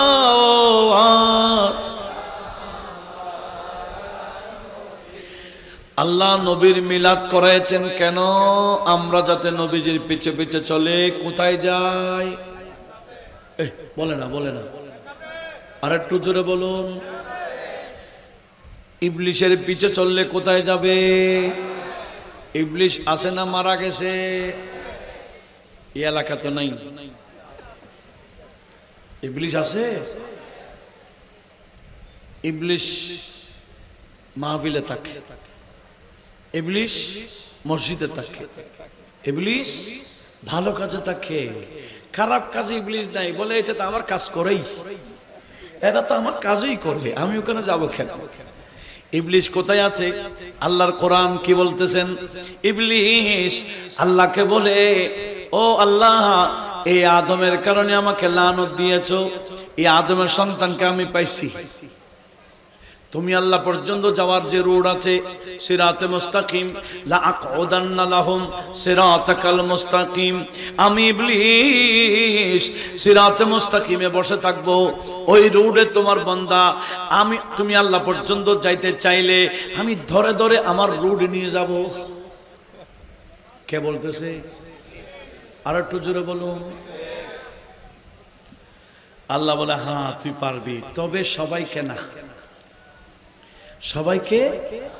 ইবলিশকে আমার আল্লাহ বলেন, ইবলিশ তুই সিরাতে মুস্তাকিমে বসে থাক, তবে মনে রাখবি ইন্না ইবাদি লাইসা লাকা আলাইহিম সুলতান, আমার এমন কিছু বিশেষ বান্দা আছে যার সামনে তুই ইবলিসের ক্ষমতা চলবে না। যাদের সামনে ইবলিসের ক্ষমতা চলে না এরা শুধু বান্দা না, বান্দাও বন্ধুও, বান্দাও বন্ধুও। এই আল্লাহর বন্ধু ওলিউল্লাহ, এদের সামনে ইবলিসের ক্ষমতা চলে না। সেজন্য আমার আল্লাহ, আমরা যারা সাধারণ বান্দা আমাদেরকে ডাক দিয়ে বলে, ইয়া আইয়ুহাল্লাযীনা আমানুত্তাকুল্লাহা, এই ঈমানদাররা আমি আল্লাহকে ভয় করো, ভয় করো। আমাকে ভয় করতে গিয়ে আমল তো করবা, নামাজ তো পড়বা, রোজা তো রাখবা, হজ তো করবা, যাকাত দিবা, তাসবিহ পড়বা, তাহলিল যা যা দরকার তত সব করবা। তবে মনে রাখিও আমল করে সিরাতে মুস্তাকিমে একা আসিও না। সিরাতে মুস্তাকিমে বসে আছে কে? তুমি যদি আমল নিয়ে, নামাজের আমল, কালামের আমল, এই আমল নিয়ে যখন তুমি রুট দিয়ে একা যাইবা, তোমার ঈমান আমল কেড়ে নিবে কে? আছে কি না? আমার আল্লাহ বলেন একা যাবে না তো কি করবা? আল্লাহ বলেন ওয়াবতাগু ইলাইহিল ওয়াসিলা, আমি আল্লাহ পর্যন্ত পৌঁছার জন্য আরেকজনের হাত ধরো। ও আল্লাহ, কার হাত ধরবো? আল্লাহ বলে যার সাথে ইবলিসের ক্ষমতা চলে না এরকম পীরে কামেলের হাত ধরো। উচ্চ আওয়াজে বলুন সুবহানাল্লাহ। পীরে কামেল মানে যার কাছে মুরিদের খবর থাকে। কথা বলুন ঠিক কিনা? এই এখন বর্তমানে পীরে বাঙ্গাল আছে কিনা? উনি যেদিন জন্মগ্রহণ করেছেন ওনার দাদা সৈয়দ আহমদ শাহ সিরকুটি বলেছেন, मेरे साहबर इस पाकिस्तान वाले के लिए মানে যখন যেটা ছিল আর কি, এটা পূর্ব পাকিস্তান ছিল, ये पाकिस्तान वाले का लीडर होगा और बंगालियों का पीर होगा। सुनन मात्र जन्म निয়েছেন, বলছেন मेरा साहबर पाकिस्तान का लीडर होगा और बंगाल का पीर होगा। बराबर लीडरও হয়েছে, পীর হয়ে আসছেন। যতদিন ওনারা বড় ভাই যান বায়াত করাইছেন, আসতে পেরেছেন, সুস্থ ছিলেন, সাহাবের শাহ হাত দেন নাই মুরিদ করাবার জন্য। ভাইজান সহ এসে এই এলাকার মানুষদেরকে ওই সাহাবের শাহ হুজুরের হাতে বায়াত করার সেই পরিবেশ সৃষ্টি করে উনি গিয়েছেন। কথা বলুন ঠিক কিনা? সেজন্য উনি এখনো আছেন। পারলে সুযোগ আছে, সহজেই কবুল করে নেন, দেখবেন শয়তানি খপ্পর থেকে আল্লাহ বাঁচাবেন। একটু জোরে বলুন না সুবহানাল্লাহ। আল্লাহ আমাদের সবাইকে এই আকায়েদে আহলে সুন্নাহ ওয়াল জামাতে মজবুত থাকার তৌফিক দান করো। এই মাহফিলের জন্য যারা যেভাবে সহযোগিতা করেছেন প্রত্যেকের সহযোগিতাকে আল্লাহ কবুল করুক, আমিন। ওয়া মা আলাইনা ইল্লাল বালাগ ওয়া আখিরু দাওয়ানা আনিল হামদুলিল্লাহি রাব্বিল আলামিন। আসসালামু আলাইকুম ওয়া রাহমাতুল্লাহি ওয়া বারাকাতুহু।